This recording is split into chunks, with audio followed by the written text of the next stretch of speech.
Bonjour à toutes, bonjour à tous. Très heureux de vous retrouver. Bienvenue sur Ebim du droit pour un nouveau podcast sur la Révolution. Alors aujourd'hui, on va traiter des prisons sous la Révolution. On commence un petit peu quand même sur cette chaîne à avoir du contenu.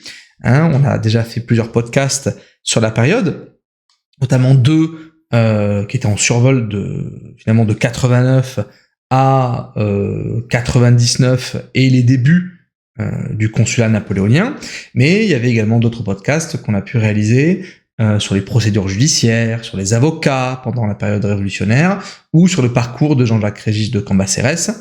À côté de ça, voilà, il y a toujours les rediffusions des let's play sur With the Revolution, où on fait aussi pas que du jeu, on fait aussi un petit peu d'histoire, c'est le but de ces plaidoiries, comme on dit. Et sous peu, j'espère pouvoir terminer le podcast sur la condition féminine pendant la Révolution, et peut-être que je me lancerai encore dans quelques projets de moindre envergure, mais voilà, le but, comme j'ai eu déjà l'occasion de le dire et de le répéter, Ebim du droit ne veut pas devenir Equick du droit. Ce n'est pas une chaîne pour discuter de la Révolution et du droit révolutionnaire en général, mais seulement des altérités juridico-historiques. Donc évidemment la Révolution en est une, mais il y en a d'autres, parmi lesquelles le droit romain de la République ou de l'Empire, le droit de l'Inquisition, le droit dans l'Ouest américain à l'époque du western, bref, toutes ces périodes-là qui m'intéressent énormément, et j'espère que la Révolution, même si c'est un sujet absolument passionnant, essentiel et fondateur, c'est un sujet que j'espère pouvoir clôturer d'ici la fin de l'été. Voilà. On est encore au printemps 2024. J'espère que d'ici septembre, on pourra enclencher avec l'Antiquité, et notamment l'impact majeur qu'a été le droit romain dans notre civilisation jusqu'à aujourd'hui. Voilà. Donc aujourd'hui, on se retrouve pour discuter d'un thème qu'initialement je ne comptais pas spécialement aborder. Et c'est à l'occasion des let's play, et notamment Assassin's Creed Unity, où notre personnage se retrouve un moment à la Bastille, que je me suis intéressé au sujet, et que je me suis fait la réflexion qu'effectivement la Révolution commence quand même par la prise d'une prison, la prise de la Bastille. Et que quand on évoque la Révolution, ou plus précisément la Terreur, quoique je distingue les deux, la question des prisons, de la condition carcérale, est évidemment prégnante. Et comme on est là quand même pour faire du droit, un peu d'histoire, mais quand même du droit, en fait on ne peut pas passer à côté de cette question-là majeure du traitement des prisonniers. Certes, on a déjà évoqué le tribunal révolutionnaire, les différentes juridictions sous la Révolution, il n'y avait pas que le tribunal révolutionnaire, mais les conditions carcérale en elle-même n'avait été que rapidement évoquée. Alors je me suis renseigné sur le sujet, tout de suite, une nouvelle fois, de premier abord, comme pour les autres podcasts, je répète que je ne suis pas historien. Je n'ai même pas fait d'études d'histoire. Je suis avocat, je suis passionné par la période, mais ce que je dis n'a évidemment pas la teneur argumentaire et même scientifique de véritables historiens, ou d'historiens tout court, pas de qui vous voulez, qui est habitué à discuter de ça. Je fais de la vulgarisation, rien de plus, à mon petit niveau. Et du coup, je me suis intéressé à cette question-là, et je me suis assez rapidement rendu compte que il y avait relativement peu d'ouvrages, ou du moins d'ouvrages récents, parce que des ouvrages historiques de gens qui ont publié des mémoires, des souvenirs, des biographies, notamment durant la période de la Restauration, durant la première moitié, on va dire, du 19e siècle, ça y a eu. Mais des travaux scientifiques là-dessus, pas tant que ça. Et le dernier bouquin auquel j'ai réussi à mettre la main, c'est un ouvrage de maître Rémi Bijaoui, avocat au barreau de Paris, donc comme quoi, le monde est petit, j'ai envie de dire, non pas du tout, que les avocats s'intéressent à l'histoire du droit, c'est vieux comme le monde. Mais ce dernier a rédigé un ouvrage que je trouve absolument exceptionnel de clarté, comment j'ai pris beaucoup de plaisir à lire son livre qui s'appelle Prisonniers et prisons de la terreur. Et c'est un bouquin qui date déjà de 1996.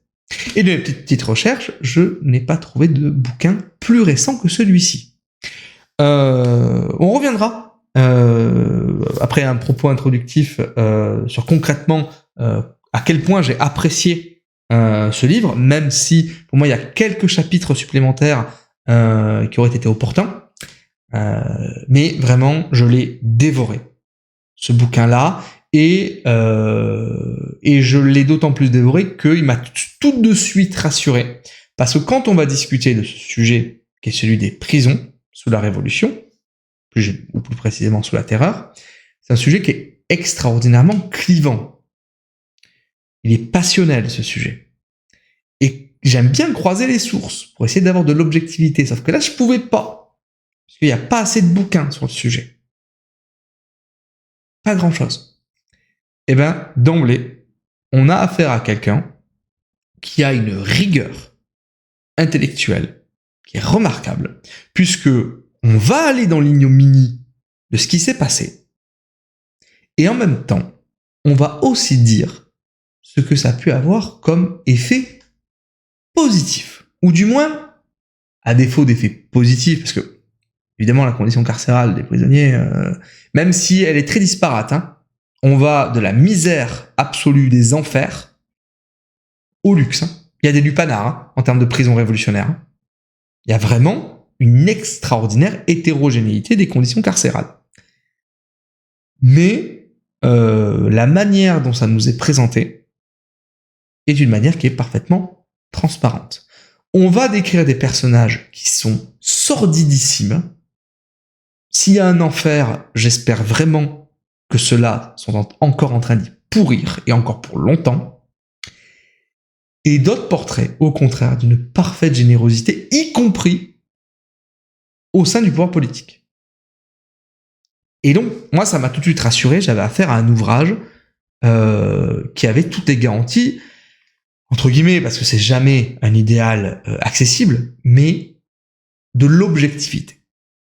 Alors, le titre de ce podcast ne s'intitule pas Prison sous la terreur, mais Prison sous la révolution. Alors, pourquoi ? Parce que avant de me baser et finalement de vous faire des notes sur ce que j'ai pu relever de cette période-là, en lisant ce fantastique bouquin de Maître Rémi Bijaoui, j'aimerais quand même évoquer la condition des prisons telle que ça peut être pensé plus généralement sous la Révolution. Je m'explique. Terreur et révolution ne sont pas des synonymes. Déjà, c'est assez contesté qu'on puisse parler de la terreur comme phénomène politique. C'est une période qui est, à mon sens, mais visiblement il semblerait qu'il y ait un consensus là-dessus, davantage subie qu'organisée. Et ça va se sentir, notamment dans la question des prisons. Mais, pour moi, ce qui relève de la prison est quelque part une rupture intellectuelle, politique, avec l'Ancien Régime. Et ça, c'est très, très, très, très, très important.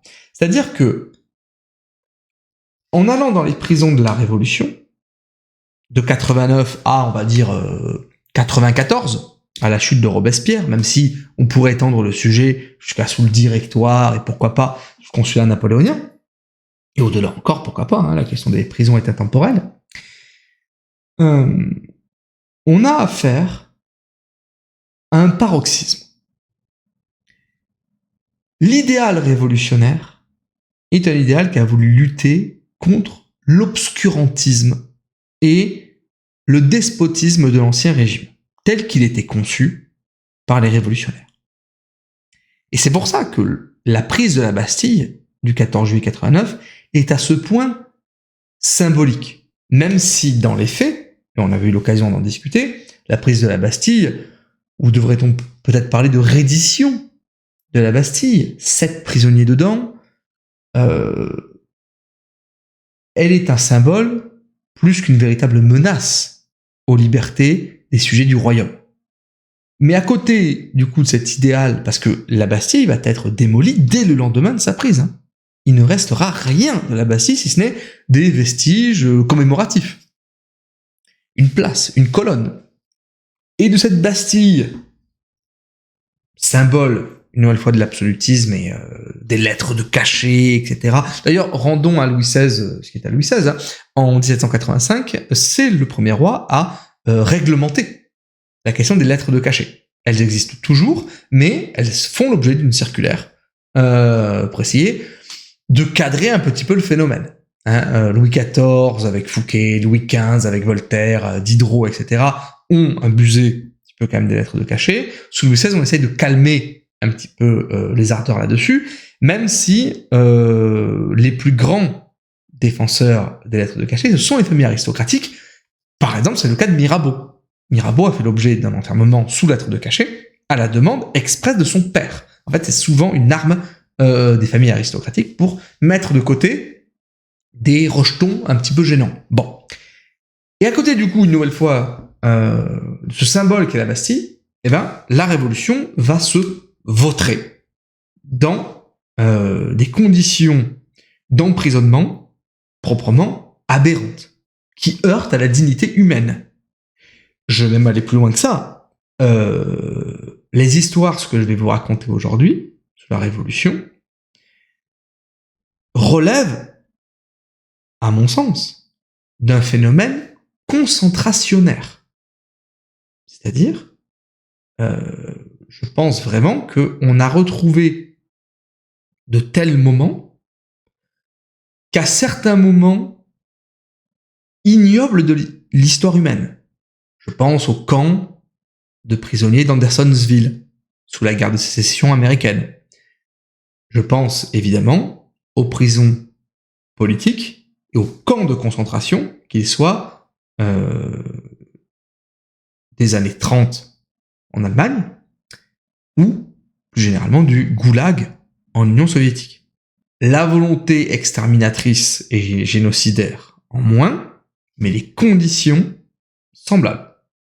Semblables à certains égards, pas dans tous, et on verra une nouvelle fois, ça va être un point sur lequel je vais revenir sous peu, sur l'hétérogénéité de la condition carcérale pendant la Révolution. Mais il y a véritablement des moments qui ont concerné quelques dizaines, voire des centaines de personnes, mais jamais des masses gigantesques, où on retrouve vraiment l'ignominie des pires goulags et des pires camps des régimes totalitaires du XXe siècle. Ce n'est pas les cas généraux, mais ça existe. Et je sais que j'ai souvent eu l'occasion, en même temps que de rappeler le fait que je n'étais pas historien, que j'avais plutôt une lecture progressiste de la Révolution. Je la conserve, cette lecture-là. Donc déjà, voilà, hein, je joue franc jeu avec vous.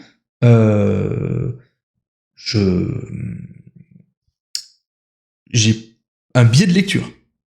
Néanmoins, c'est pas pour autant que je peux pas dire que la Révolution a pu commettre et a commis des abominations qui relèvent du crime contre l'humanité.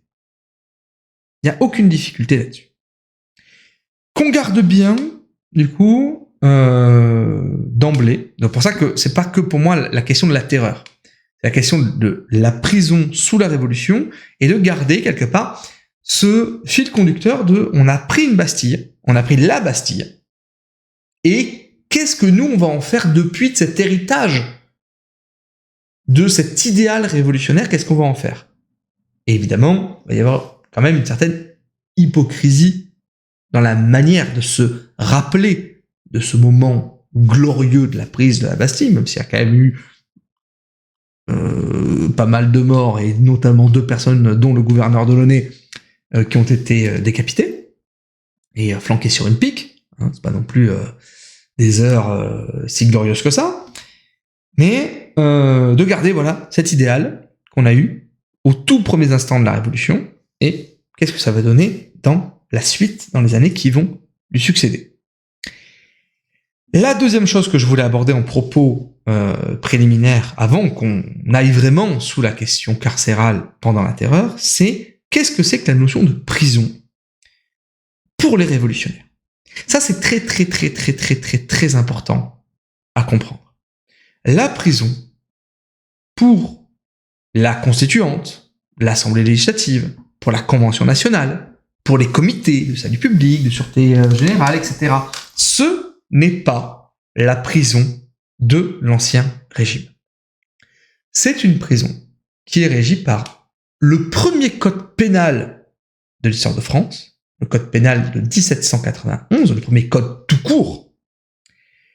Et ce code, donc dans les tout premiers temps de la Révolution, ce qu'on pourrait qualifier d'année-lumière, on a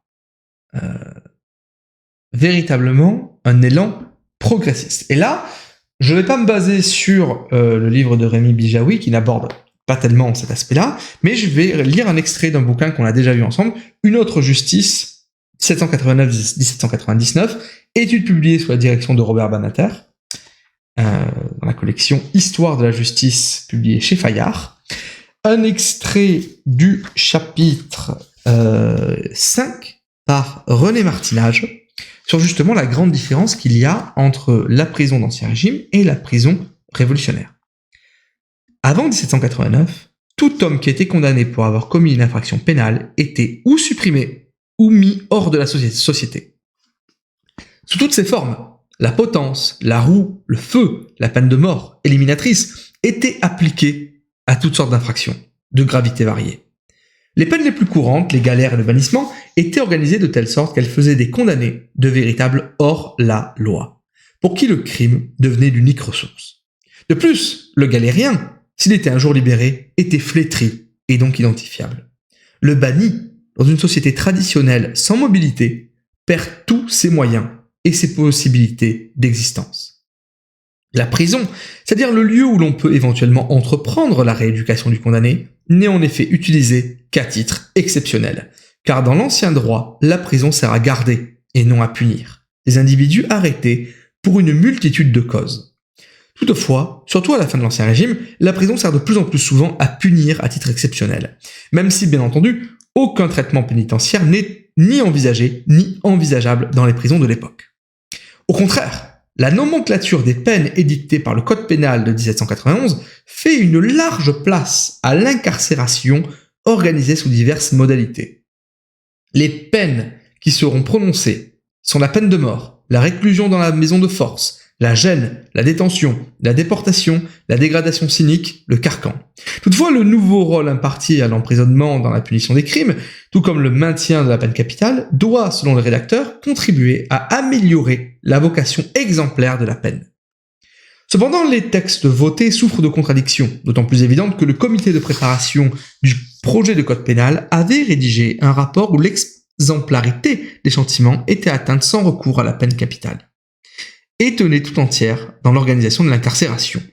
Les rédacteurs du projet du code pénal avaient proposé à l'Assemblée constituante un système de pénalité excluant la peine de mort et les travaux forcés, et reposant en totalité sur l'enfermement. Ce sont les rédacteurs, c'est pas ce qui va être adopté. Le comité préconisait, pour simplifier, une hiérarchie de 3 peines principales prévues en fonction de la gravité des crimes. Le cachot, puis la gêne, enfin la prison. L'importance et la longueur des privations imposées aux condamnés différenciaient ces châtiments. Le Pelletier de Saint-Fargeau, qui avait été magistrat sous l'Ancien Régime, puisqu'il exerçait les fonctions de président à Mortier, auprès du Parlement de Paris, avant d'être élu aux États généraux et de présider le comité, était en effet un abolitionniste convaincu, gagné aux idées de Beccaria. C'est pourquoi le comité avait placé au sommet de l'échelle des peines le cachot, substitut de la peine capitale. Pour absence de vertu d'exemple, le comité avait également rejeté les galères ou travaux forcés. C'est dans un petit nombre de villes maritimes que les condamnés de tout l'Empire sont conduits. Il faut habiter Brest ou Toulon pour savoir quel est le sort d'un galérien. La déportation, toujours à cause du défaut d'exemplarité, fut réservée aux récidivistes dans les conditions qui annoncent la relégation créée en 1885.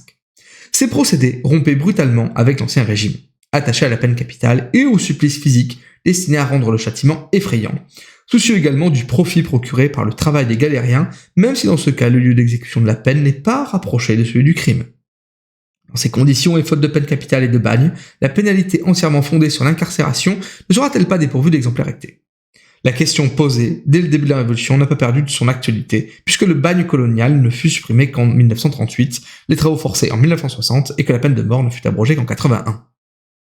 Le rapporteur du projet, le Beltier de Saint-Fargeau, propose que l'intimidation collective et spéciale résulte de la combinaison des éléments suivants. Rapprochement du lieu d'exécution de la peine avec celui du crime, importance et longueur des privations imposées aux détenus, publicité théâtrale précédant et accompagnant l'exécution du châtiment. Le premier élément, le rapprochement géographique, supposait qu'une maison des peines soit établie dans chaque ville où siège un tribunal criminel. Le second était relatif à la dureté des privations. Le condamné au cachot était enfermé dans un lieu obscur, il est enchaîné et seul. Dans la gêne, ses privations sont réduites, notamment l'obscurité n'est pas exigée. Le condamné à la prison ne porte pas de fer, et dans la journée, il travaille en commun avec les autres détenus. L'exemple et l'intimidation doivent aussi résulter de la longueur des peines. Si le comité avait prévu qu'aucune peine ne serait perpétuelle, car il affirmait sa foi dans le reclassement de tout individu, après qu'il eut payé sa dette à la société, en revanche, il proposait des peines de longue durée, en vue de cultiver chez les citoyens la peur du châtiment. Ainsi, le cachot pouvait durer de 12 à 24 ans, la gêne de 4 à 15 ans et la prison de 2 à 6 ans. Je vais m'arrêter là sur... parce que sinon on pourrait y passer des heures sur la question de la prison, mais vous comprenez donc d'emblée que la prison de l'Ancien Régime et la prison perçue sous la Révolution, même si différents points du comité de législation, du comité qui est en charge de rédiger, de proposer le code pénal de 91 ne sera pas entièrement adopté, par exemple l'abolition de la peine de mort, ça ne sera pas retenu, la conception même de la prison est adoptée. Ce qui veut dire que pour les révolutionnaires, il y a une différence majeure avec la prison, c'est que la prison peut permettre la réintégration de l'individu. Et ça, cette idée-là, pour un homme de droit comme moi, elle est fondatrice. Elle est un éclair dans l'histoire du progrès humain. Et c'est la révolution. Donc c'est pour ça qu'on ne peut pas résumer le thème de ce jour sous le seul angle de la terreur. À supposer qu'il n'y ait qu'un seul angle, on va y venir. Pas du tout. Donc ça, très important. Troisième point que je voulais aborder, c'est la notion de prisonnier. Alors, combien il y a de prisonniers sous la Révolution? Alors, les chiffres que j'ai, c'est plutôt sous la terreur, mais ça donne quand même une idée parce que c'est là où il y a le pic. On a 1640 prisonniers en septembre 93 dans Paris. En octobre, on a doublé puisqu'on est à 2674. Et seront prononcés à Paris, mais le tribunal révolutionnaire ne siège qu'à Paris, sauf exception Rennes et Toulouse, mais pas très significative, 2639 sentences de mort, dont près de la moitié, 1370, l'ont été sous la loi de Prairial, la loi de Grande Terreur, c'est-à-dire du 8 juin 1794 jusqu'au 30 juillet 1994. Donc on voit qu'il y a une accélération, en un mois et demi, on a doublé. Ce qui veut bien dire, d'emblée, et on va peut-être essayer de casser une idée reçue, c'est on ne zigouille pas à tour de bras sous la Révolution. On incarcère beaucoup, et je vais y venir, mais en réalité, environ 40-50% des verdicts du tribunal révolutionnaire, je mets de côté la période de Grande Terreur, c'est-à-dire une nouvelle fois du 8 juin au 30 juillet 1994. Avant cette loi-là, on peut considérer que 40 à 50% des verdicts sont des verdicts d'acquittement. On reviendra sur cette question-là dans très peu de temps. De manière générale, on considère que la terreur a fait 35 000 condamnés, dans 35 000 personnes incarcérées, et qu'à Paris, dans le pic de la terreur, il y avait 7 140 prisonniers. En tout et pour tout. 7 140 prisonniers dans le pic de la terreur. Et un chiffre qui ne trompe pas, et qui est à mettre en perspective avec ce que je vous disais sur la prise de la Bastille, c'est que le nombre des prisons parisiennes va quadrupler. Mais parce que la notion de prisonnier n'est pas la même.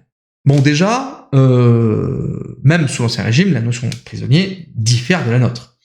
Ne serait-ce que parce que les lettres de cachet incarcèrent des individus qui ne sont pas condamnés par la justice. On a à peu près le même mécanisme sous la Révolution. Déjà, il y a les prisonniers de droit commun, qui ont commis des peines criminelles ou délictuelles. Mais on a les prisonniers politiques, mais surtout, on a aussi ce qu'on appelle les suspects. La fameuse loi du 17 septembre 1793, qui est une loi qui a été proposée par deux conventionnels, Merlin de Douai et Jean-Jacques Régis de Cambacérès, on l'a évoqué, le bonhomme, qui sont pas du tout des allumés et des anarcho-bobos de la Révolution. C'est pas du tout le genre. Les deux vont avoir une extraordinaire et très belle carrière sous l'Empire. Donc ça veut dire qu'ils ont bénéficié des grâces de Napoléon. Donc les gars sont pas des fous furieux. Pourquoi est-ce qu'on fait la loi des suspects? Et on va en venir avec le 4e point que je voulais aborder. C'est la fameuse phrase de Danton. Soyons terribles pour empêcher au peuple de l'être. Ce qui doit être absolument pris en compte quand on aborde la question des prisons, ce sont les massacres de septembre 92, qu'on fait environ 1 millier de morts. La Révolution française n'est qu'une succession de moments où le pouvoir politique essaye de canaliser, de rattraper, d'endiguer la colère populaire. Et quand on fait la loi des suspects, ça va paraître fou ce que je vais vous dire, mais la plupart des suspects, en fait, dans leur majorité, très large majorité, sont relâchés. Et pourquoi est-ce qu'on les a incarcérés? Parce que quand on voit la liste des suspects, enfin les cas sont immenses. C'est fait, il y a énormément de catégories d'individus qui peuvent être considérés comme suspects. Et le but, c'est de les mettre entre 4 murs. Et je peux vous dire que malgré les conditions de détention, les gars préféraient être entre 4 murs qu'être dans la rue, à la merci du lynchage de la foule. Parce que les journées révolutionnaires sont des journées meurtrières. Et que septembre 92 fait quand même suite à l'attaque des Tuileries du 10 août 92. Et donc on a un peuple parisien qui en veut. Qui veut du sang. Et à chaque fois, et on y viendra, que y aura cette fameuse charrette qui amène des prisonniers soit vers des lieux de détention, soit vers le tribunal, soit vers l'échafaud, ça hurle, ça gueule. Et ça serait prêt à mutiler s'il n'y avait pas un reliquat de pouvoir politique qui essaye de faire comme il peut pour essayer justement qu'à minima, on respecte les formes. Alors évidemment, tout ce que je dis ne s'applique pas durant la période de grande terreur, puisque là, on y va à foison et on verra quel procédé ignoble et immonde on emploiera pour que justement en fait des suspects soient finalement définitivement accusés, qui comparaissent devant le tribunal révolutionnaire et soient éliminés. Ça nous ramène justement, attention, les lois restent, mais les intentions avec lesquelles on les a proclamées, elles peuvent disparaître. Très intéressant, c'est une très belle leçon, mais la loi des suspects qui est conçue comme une loi qui est là pour contenir la foule et l'empêcher qu'elle fasse justice elle-même, en instaurant quand même, autre point qu'il faut aborder, un véritable vertige dans la manière de résoudre le phénomène pénal. On instaure des trucs sous la Révolution qu'on n'a jamais vus. L'avocat commis d'office, le jury d'accusation, le jury de délibération sur la culpabilité, le débat contradictoire. Tous ces phénomènes-là, tous ces éléments qui font la justice d'aujourd'hui apparaissent sous la Révolution. Et le peuple n'a pas spécialement de raison d'y croire à ces mécaniques-là, puisque ces mécaniques ont failli, puisque les massacres de septembre 92 sont la conséquence d'une profonde défiance du pouvoir pour sanctionner les responsables de ce qui s'est passé le 10 août 92. Et c'est pour ça qu'on va aboutir à la chute de l'Assemblée législative et à l'avènement de la République et de l'Assemblée constituante. C'est parce que le pouvoir politique était incapable de prendre des dispositions, et notamment pour essayer de punir les ennemis du peuple. Expression un chouïa anachronique dans ce point de récit, mais qui sera bien présente à partir de la loi prairiale. Mais c'est comme ça que c'est conçu. Donc, vraiment, on voit que la notion de prisonnier, elle est très variée. De droit commun, politique, ou simplement des suspects. Donc on arrête à tour de bras, mais pas forcément pour condamner. Autre aspect, comme je le disais, c'est on a une nouvelle vision de la prison et on essaye d'avoir de nouvelles pratiques judiciaires.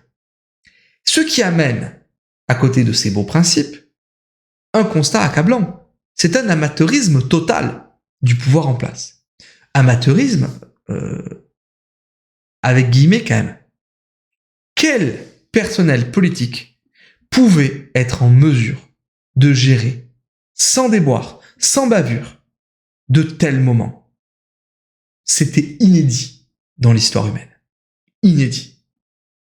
De telles transformations, un tel virage en si peu de temps, au sein d'une société, c'est du jamais vu. On essaie d'inculquer de nouvelles pratiques. On donne un sens à un truc nouveau qui s'appelle la loi. Pour nous, c'est devenu une habitude, mais c'est incommensurable à quel point même l'idée de constitution est un truc nouveau. On a changé de monde en 89. Ce n'est pas la même France. Et ça, personne ne pouvait se préparer à cela. D'ailleurs, quand on regarde en fait les différentes périodes révolutionnaires qui vont succéder, les révolutionnaires n'ont de cesse, et j'y inclus aussi des gars comme Danton ou Robespierre, d'essayer d'endiguer la révolution, d'essayer d'empêcher que ça dégénère. Mais ça leur échappe. Tout le temps, ils essaient de trouver un compromis entre les principes des Lumières et ce qui est concrètement possible à appliquer. Et le cas des prisons est particulièrement significatif parce que c'est là où va se jouer les enjeux des droits de la défense ou de la dignité humaine. Et à mon sens, vous me direz ce que vous en pensez, ce que vous en penserez après ce podcast, mais ce qui a pu se passer, ce qui s'est passé durant les prisons de la Révolution et de la Terreur, c'est à mon sens en partie dû à de véritables salopards qui, une nouvelle fois, j'espère qu'ils ne connaissent toujours pas le repos, plus de 200 ans après, mais aussi, je le pense, et c'est ce qui explique aussi ce qui a pu se passer dans d'autres théâtres, comme la Vendée, à un personnel politique qui ne pouvait pas être à la mesure du défi qu'il s'était lui-même fixé. C'est pour ça que des historiens comme Jean-Clément Martin parlent, par exemple, en Vendée, ne parlent pas de génocide, mais parlent de crimes de guerre, de crimes contre l'humanité, pas parce qu'ils avaient été voulus et commandités depuis Paris, mais parce qu'ils sont la conséquence d'une négligence du pouvoir politique, d'une incapacité à celui-ci de pouvoir endiguer le phénomène qu'il a lui-même activé, d'où la négligence. Autre point que je vais absolument aborder, mais on l'a déjà un petit peu évoqué, c'est le caractère hétéroclite des périodes révolutionnaires. On a le sentiment de pouvoir aborder la révolution comme un tout. C'est faux. Il y a une véritable différence entre les débuts de 89 et des états généraux, prise de la Bastille, etc., jusqu'à octobre 89 où on ramène le roi à Paris, aux Tuileries. Il y a une différence entre ce moment-là et la fuite à Varennes. Il y a une différence entre la fuite à Varennes et la déclaration de guerre par Louis XVI et l'Assemblée législative aux monarchies européennes. Il y a une différence entre ce moment-là et la chute du roi le 10 août 92. Il y a une différence entre la chute du roi, la victoire de Valmy et l'exécution de Louis XVI. Il y a une différence entre l'exécution de Louis XVI, suivie des trahisons comme celle du général Dumouriez, et l'émergence du grand comité de salut public en l'automne 1793 avec Robespierre, Saint-Just et Couthon dedans. Il y a une différence entre ce moment-là et la loi de prairial du 8 juin 94. Il y a une différence entre ce moment-là et la chute de Robespierre, le 9 Thermidor. Les 8, 9 et 10 Thermidor 94. Il y a une différence entre ce moment-là et le moment où on va essayer de trouver une autre constitution en 1795, un nouveau deal beaucoup plus axé sur les intérêts de la propriété et de la bourgeoisie avec l'émergence de ce qu'on va finir par appeler le directoire. Et il y a une différence entre le directoire et le consulat napoléonien. Et pour autant, quand même, parce que si le but est de dire qu'à la toute fin, ça allait mieux, rappelez-vous l'exécution du duc d'Enghien dans les fossés de Vincennes. On est allé chercher un aristocrate qui n'avait rien à voir dans un complot contre Bonaparte. On est allé le chercher dans un état souverain, un pays allemand. On l'a ramené à Paris, commission militaire, 9 balles contre la cloison. Même sous Bonaparte. C'est parce qu'on a une pratique de la mort et du respect de la vie humaine qui n'est pas celle qu'on a aujourd'hui. Et donc ça, faut l'avoir en tête. Et que tout durant ces périodes qui se sont succédées, on a une manière de faire de la politique. Il y a un climat, une atmosphère, une ambiance, des codes, une situation qui à chaque fois sont très différentes. Et ça se ressent dans les prisons. Il y a vraiment des moments où, avant 93, être emprisonné, c'est moins pire que sous l'Ancien Régime. On a accès à un défenseur, on a accès à un avocat, au dossier, on peut préparer sa défense. Et puis la loi de Prairial, plus de défenseur, c'est soit la disculpation, soit la mise à mort. Et d'ailleurs, même durant la loi de Prairial, le tribunal révolutionnaire avait réussi l'exploit à déporter un gars. C'est-à-dire qu'ils ont inventé une peine que la loi ne prévoyait pas.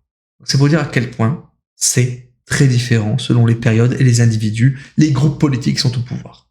C'est pas la même chose sous la révolution girondine que sous la révolution montagnarde. Pas forcément pire, mais c'est à chaque fois très différent. Enfin, je terminerai là-dessus avant qu'on attaque vraiment le cœur du sujet, c'est-à-dire les prisons sous la terreur. Vraiment, quand j'ai lu ça, je parlais du phénomène concentrationnaire du XXe siècle. Pour moi, ça m'a aussi évoqué un autre moment de l'histoire. Parce que on verra qu'à plusieurs occasions, le pouvoir politique a fait des choix que j'estime être courageux. C'est-à-dire, ils auraient pu dire, waouh, on est allé tellement loin dans la bavure qu'on peut pas flancher. On peut pas acquitter ces gens-là. Bah, si, ils le font. Ça m'a fait penser à une période, alors, toute proportion gardée, à l'avancée sur Berlin par les forces soviétiques. En Allemagne, à ce moment-là, au printemps 45, on compte à peu près 20 000 suicides. 20 000 suicides qui ont été faits. La suite évidente de tout ce que vous pouvez imaginer comme exaction, comme viol, comme barbarie en territoire allemand. Et pour autant, le pouvoir soviétique savait qu'il était quand même scruté. Pour eux, c'était la victoire d'être sur Berlin. Ils voulaient y arriver avant les Américains. Ils savaient très bien qu'ils étaient regardés par l'opinion internationale. Et évidemment, de telles exactions qui portent sur les droits les plus élémentaires de l'être humain sont regardées, et le pouvoir politique en place à Moscou, si criminel soit-il à ce moment-là, a essayé d'endiguer cette furie de l'armée rouge. Impossible. Impossible. Ce n'était pas possible. On ne pouvait, le corps encadrant ne pouvait rien faire face à un phénomène qui relevait de l'instinct de bête, de gens qui avaient tellement souffert, que ça soit sous le régime soviétique ou durant les premiers temps du plan Barbarossa, de l'invasion hitlérienne sur l'Union soviétique, que aucune parole, aucun peloton d'exécution, aucune menace ne pouvait les contenir. Et je crois que ce phénomène-là, une nouvelle fois toute proportion gardée, est à garder en tête quand on évoque la révolution. Parce que quand on a à ce point un vertige, un changement à ce point radical, et quand on n'est rien dans une société d'ancien régime, un sujet du roi qui n'a aucun droit politique, et qu'on accède quelque part à ce que sa voix, parmi celles d'autres sans culottes, puisse avoir un impact direct sur le cours de l'histoire. Je pense que quand on n'est rien et qu'on devient quelque chose, quand on est un sujet du roi insignifiant et qu'on devient concierge au sein de telle ou telle prison parisienne, on perd la boule. On perd la boule d'un tel virage dans l'existence. Je crois que je suis d'une génération qui a connu des changements d'époque. J'ai connu le 11 septembre, j'ai connu l'arrivée d'Internet. Ce sont des altérités dans ma vie. Je peux vraiment dire qu'il y a un avant, un après. Je ne me figure même pas ce que ça a été pour ces gens-là, que de traverser la Révolution. Véritablement, en termes de pinacle dans l'histoire humaine, il n'y en a pas beaucoup, des moments comme ça. Il n'y en a pas beaucoup. Pour moi, c'est des traumatismes qu'on ne retrouve ensuite que dans des épisodes de l'histoire. La guerre franco-prussienne de 70 et le siège de Paris, la Commune de Paris, les guerres mondiales, ces moments-là. C'est là-dedans que j'inscris l'histoire de la Révolution. Maintenant qu'on a fait ce propos préliminaire et qui me permet de dire que je n'aurais pas traité que des prisons sous la terreur, maintenant qu'on a ce point de vue global, je propose d'attaquer sur ce livre qui est très agréable à lire, qui fait 255 pages, hein, vraiment très accessible, qui mêle vraiment, on aborde tous les aspects du prisonnier dans ses conditions d'incarcération, et avec pas mal d'extraits, et j'en ai choisi quelques-uns. On va entendre la parole de ceux qui ont survécu, de ceux qui ont vécu ça. Ces moments terribles. Pour moi, voilà, le style est génial, les extraits sont très bien choisis. En plus, ça fait écho à des personnages historiques qui sont un peu plus connus. On évoque Joséphine de Beauharnais, par exemple. Oui, c'est vrai que l'épouse de Napoléon avait été incarcérée. On évoque des gars comme Malesherbes. Il y a des figures comme ça qu'on retrouve dans la... Et du coup, ça fait des petits points d'accroche. Le seul truc, c'est pour moi, je pense qu'il y a quelques chapitres qui auraient pu être ajoutés. On n'évoque pas assez la question du droit de la défense. Parce que, alors, même si passé prairial, droit de la défense, le dossier, on l'avait pas, l'acte d'accusation, c'était juste avant d'aller au tribunal, et c'était quoi l'acte d'accusation? C'était un pré-imprimé où il y avait écrit « Ennemi du peuple ». Débrouille-toi avec ça. Non, mais avant, on préparait les dossiers. Donc ça, moi j'aurais bien voulu savoir comment est-ce que on rencontre son avocat dans les geôles. Petit point. Je sais pas s'il y avait tellement de choses à dire, mais en tout cas, moi ça m'intéresse. Un petit paragraphe là-dessus. Ça va pas être mal. Deuxième chose, ne pas oublier qu'à côté de cette justice de la guillotine, il y en a une autre qui existe. Sous la Révolution, on ne tue pas que par le tranchant du rasoir national, hein. On fusille aussi. Et j'aurais bien voulu peut-être un petit paragraphe, un petit chapitre sur la justice militaire. Ça m'aurait intéressé. Voilà. Et après, peut-être faire, au-delà de travailler uniquement sur les aspects, mais qui sont pas parfaitement passionnants, peut-être à la fin d'avoir des récits vraiment de parcours d'individus, du début à la fin. Même si on l'a sur certains personnages qui nous expliquent mais pourquoi est-ce qu'ils se retrouvent ici et comment est-ce qu'ils peuvent s'en sortir après, mais avoir peut-être des micro-biographies qui nous racontent ben voilà, il s'est fait incarcérer pour ça, et voilà, du sans-culotte qui avait rien demandé à l'aristocrate, etc.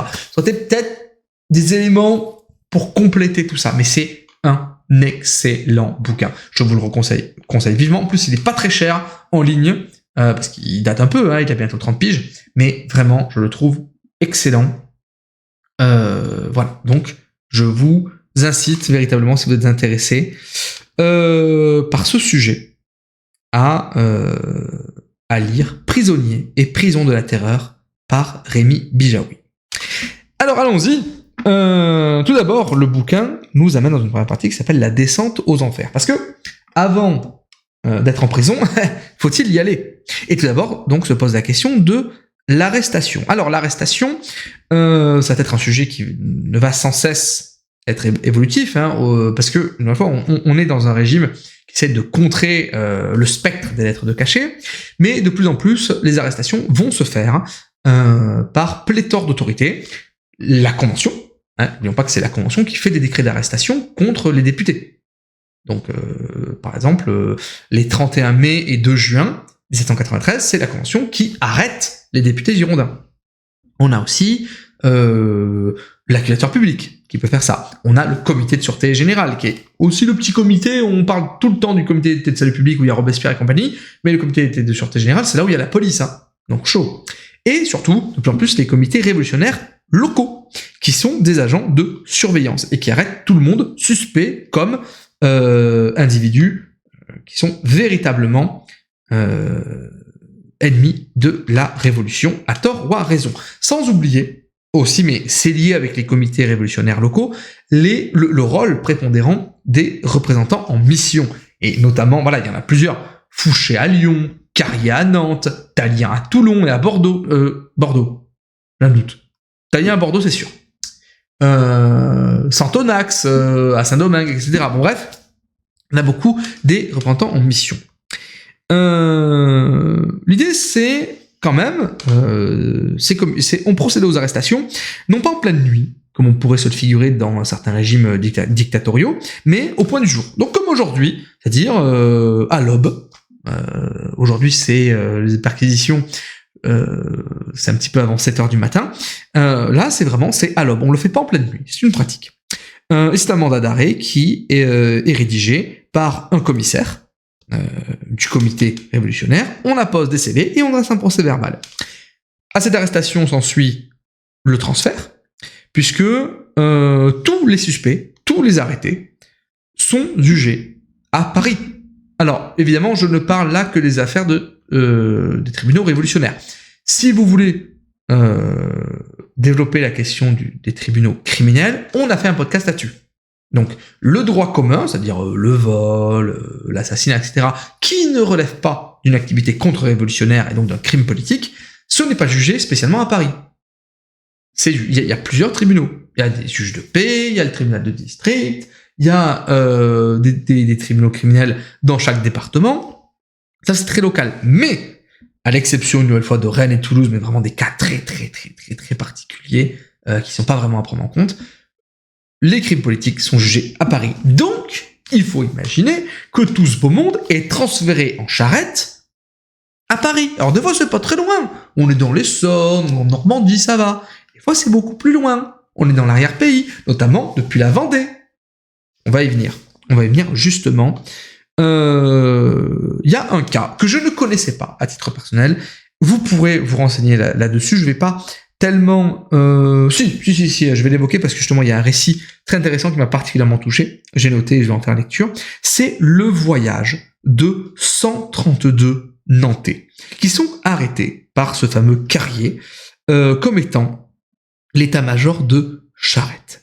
Et ces 132 personnes vont vivre un véritable calvaire. On en fait un récit assez long, mais je trouve qu'il est vraiment intéressant parce que de cette histoire-là, on a vraiment le calvaire que ça a été la période de transfert. Réveillés dès 5h du matin dans la maison qu'on nous avait donnée pour prison, on nous fait descendre dans la cour, où l'on nous range sur 2 lignes. On nous ordonne de remettre nos couteaux, ciseaux, rasoirs, etc. Nous attendions si peu à partir que la plupart de nous étaient en sabots. On nous dit de mettre des souliers de munitions. Il nous fut défendu de remonter dans nos chambres. Si l'on en accepte quelques-uns qui avaient mis leur paquet sous le bras, le reste était très légèrement vêtu. Le moment, c'est novembre. Hein. C'est novembre 1793. Toute communication avec nos femmes, nos enfants, nous fut refusée. À midi, on donne l'ordre du départ, après avoir proclamé que celui qui s'écarterait d'un pas serait fusillé sur l'heure. 11 voitures reçoivent les malades, les infirmes, les vieillards. Le reste est à pied, son paquet ou sa couverture sous le bras. Un détachement du 11e bataillon de Paris nous escorte. Après avoir marché pendant 9 heures, sans prendre ni repos, ni nourriture, nous arrivons à Houdon. Quoiqu'il fît nuit et très froid, les curieux étaient en grand nombre pour nous voir, pour nous injurier et nous menacer. On nous arrêta devant la prison royale, où l'on nous fit entrer. Les gendarmes ouvrirent une chapelle dans laquelle on nous poussa. Encore fallut-il en mettre ailleurs, tant elle était petite. Cette chapelle avait 12 pieds et demi de largeur sur 24 pieds de longueur. On y entassa 81. Ainsi chacun eut pour se mouvoir 3 pieds et 6 pouces de surface. Qu'on se figure notre gêne, on nous jeta quelques bottes de paille, mais on ne nous donna ni vivre, ni lumière. On nous avait donné pour nos besoins un seau de grandeur ordinaire. L'état de presque immobilité auquel nous étions réduits par notre entassement obligea de passer d'une extrémité à l'autre de la chapelle le malheureux seau. Afin d'en sentir moins l'odeur infecte, on les levait au-dessus des têtes. Mal saisi par quelqu'un, il fut versé, inonda 5 à 6 personnes et répandit l'infection par toute la chapelle. Nous passâmes ainsi la nuit jusqu'à 8h30 du matin, qu'on vint enfin ouvrir la porte. Les premiers objets qui frappèrent notre vue en sortant de la chapelle furent un égout empoisonné qui traversait à découvert la cour dans toute sa longueur, un tas de fumier composé des déjections de prisonniers et un puits dont l'eau fort mauvaise servait à les désaltérer. Il restait encore aux prisonniers une espèce d'allée de 6 pieds de largeur dans laquelle ils pouvaient s'abriter, mais un spectacle hideux en éloignait. C'était le dépôt de cadavres des malheureux détenus. Chaque jour, on en trouvait 4 ou 5. Plusieurs de nous ont même vu, en passant devant cette allée, déposer sur 3 cadavres misérables qui respiraient encore. Notre cohabitation avec ce que l'on nomme pailleux, en termes de prison, nous avait couverts de vermine. Nous nous efforcions de nous en défaire lorsqu'on nous faisait rentrer dans nos cachots. On nous y renfermait à 4 heures du soir. Telle fut notre position pendant 19 jours. Elle fut encore attristée par la mort d'un de nos compagnons d'infortune. Le jeune Castillan, à peine âgé de 19 ans, tomba malade. En vain, son père réclama du secours. Il n'en put obtenir. Après 15 jours de souffrance, étendu sur l'autel qui lui servait de lit, l'infortuné rendit le dernier soupir en tombant sur le pain de ses voisins qui dînaient en ce moment. Le 18 décembre à 10 heures du soir, on vint nous avertir de nous tenir prêts à partir le lendemain dès 5 heures du matin. Des goutteux, des infirmes, des convalescents se traînaient à l'aide du bras des gendarmes. Le vieux Pilogerie, blessé très dangereusement d'une chute sur une bouteille cassée, ne pouvait faire le plus léger mouvement sans que sa plaie ne s'ouvrît. On l'arracha inhumainement de son lit et on l'amena presque nu, le bras en écharpe et la culotte sur les talons pour voyager avec les autres. Les spectateurs, indignés de cette inhumanité, murmurèrent, ce qui détermina à le faire rester avec 11 autres dangereusement malades qu'on avait mis à l'infirmerie. Cette infirmerie était un repère en fumée qui contenait 6 mauvais lits, dans chacun desquels on mettait 3 malades sans distinction de maladie, auxquels on ne donnait aucun secours et qui n'étaient jamais visités par les médecins. Nous partîmes liés de cordes 6 à 6. Nous arrivâmes à Saint-Mathurin à 4h30. À 9h du soir, nous arrivâmes au Rosier. Le lendemain, nous partîmes pour Saumur. Nous trouvâmes à l'entrée du faubourg un détachement de volontaires qui nous prit d'abord pour des brigands. « Il faut les faire passer », dit le commandant, sous les fenêtres du général, car il veut tout voir. Ensuite, nous les conduirons à la place de la guillotine. La curiosité du général satisfaite, on nous fit retourner sur nos pas. Au détour d'une rue, nous rencontrâmes des malheureux qu'on conduisait à l'échafaud. Nous fûmes forcés de les suivre au pas le plus lent et nous avions l'air d'aller, ainsi qu'eux, au supplice. Il est impossible d'exprimer ce que nous ressentîmes de douleur et de crainte. Un de nos vieillards fut si fort effrayé de ce spectacle et des cris de mort de la multitude qu'il se laissa tomber du haut de son chariot sur le pavé et qu'on le releva, privé de connaissance. Après plusieurs heures d'attente dans la cour de prison, on nous fit entrer dans l'intérieur où on nous distribua dans des greniers, à l'infirmerie et dans 2 petites chambres dont le plancher était couvert de poussière et de vermine. L'air y était infect. On nous donna de la paille pour couvrir une litière de vermine. L'un de nous, pressé de satisfaire certains besoins, cherche à tâtons dans la cour un endroit propre à s'arrêter. Il trouve un enfoncement, y entre, heurte son pied contre un obstacle, chancelle et tombe sur des cadavres. Pénétré d'horreur, il se relève, rentre précipitamment dans la chambre. Le lendemain, nos yeux sont frappés de ce spectacle hideux et notre odorat est péniblement affecté du goût de putréfaction qu'exhalaient ces cadavres. Un spectacle plus triste nous était réservé. L'avant-veille de notre départ, on emmena dans la cour où on les laissa pendant 5 heures, 36 infortunés, liés et garrottés, que l'on devait fusiller le jour même à une demi-lieue de la ville. Par un raffinement de barbarie, l'exécuteur, après nous avoir demandé combien nous étions, nous dit qu'il se portait fort de nous mettre à mort tous en moins d'1 heure. Ainsi, tout ce que nous voyions, tout ce que nous entendions, semait dans nos âmes l'épouvante et l'horreur. Après 5 jours de repos à Saumur, un adjudant de place vint nous dire « Réjouissez-vous, mes amis, demain vous partez pour Paris. » Cet extrait, franchement, quand je le lis, j'en chiale. Il était long. C'est le plus long, je pense, de ceux que j'ai sélectionnés. Mais franchement, on est dans le témoignage de quelqu'un qui n'est même pas encore arrivé au bout de ses peines, qui dépend de geôliers qui sont des pervers, des malades, d'une cruauté sans égale, et qui pour autant sont, en définitive, ses seuls protecteurs parce que la foule à côté veut les lyncher.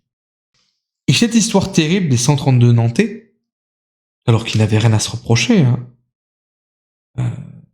Ils partent le 27 novembre, ils arrivent seulement le 5 janvier à Paris.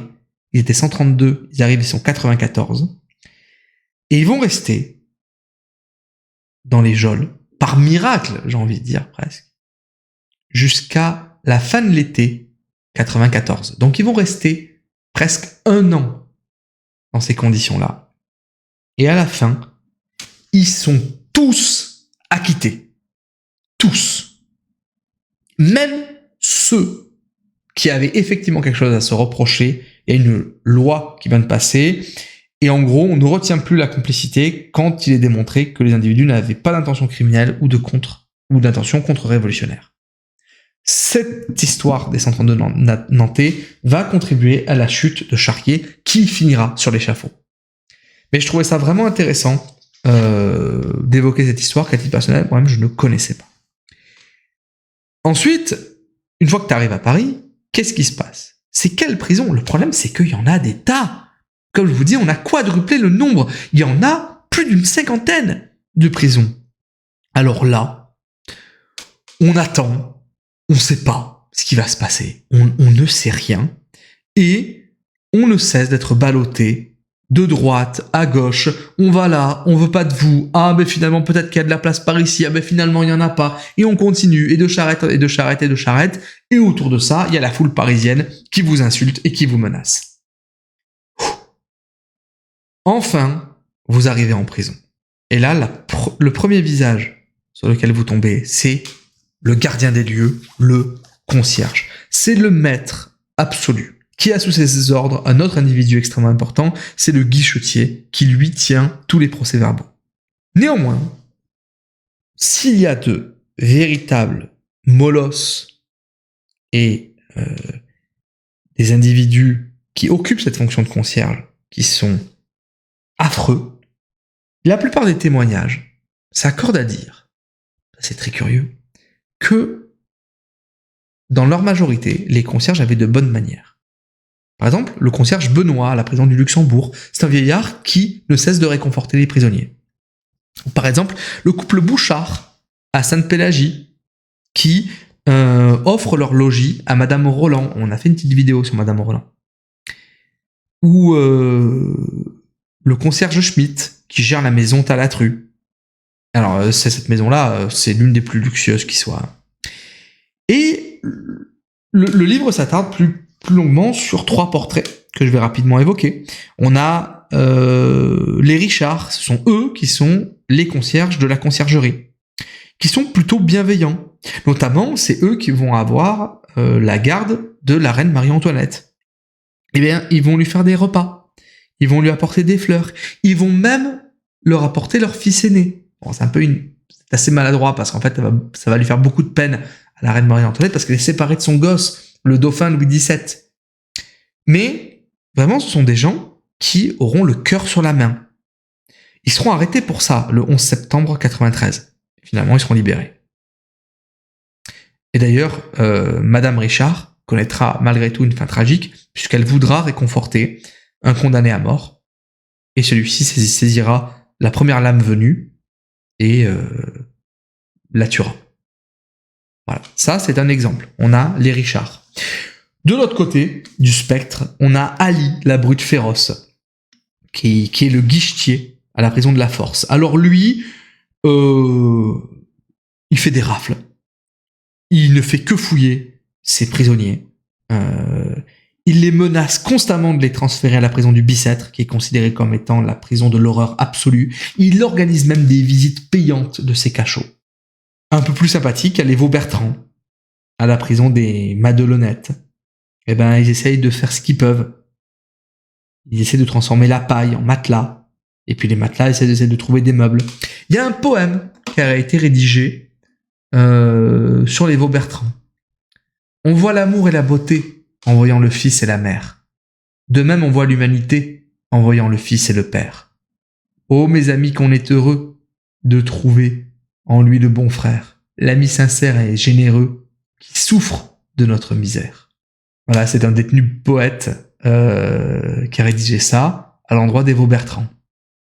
Je trouvais assez touchant.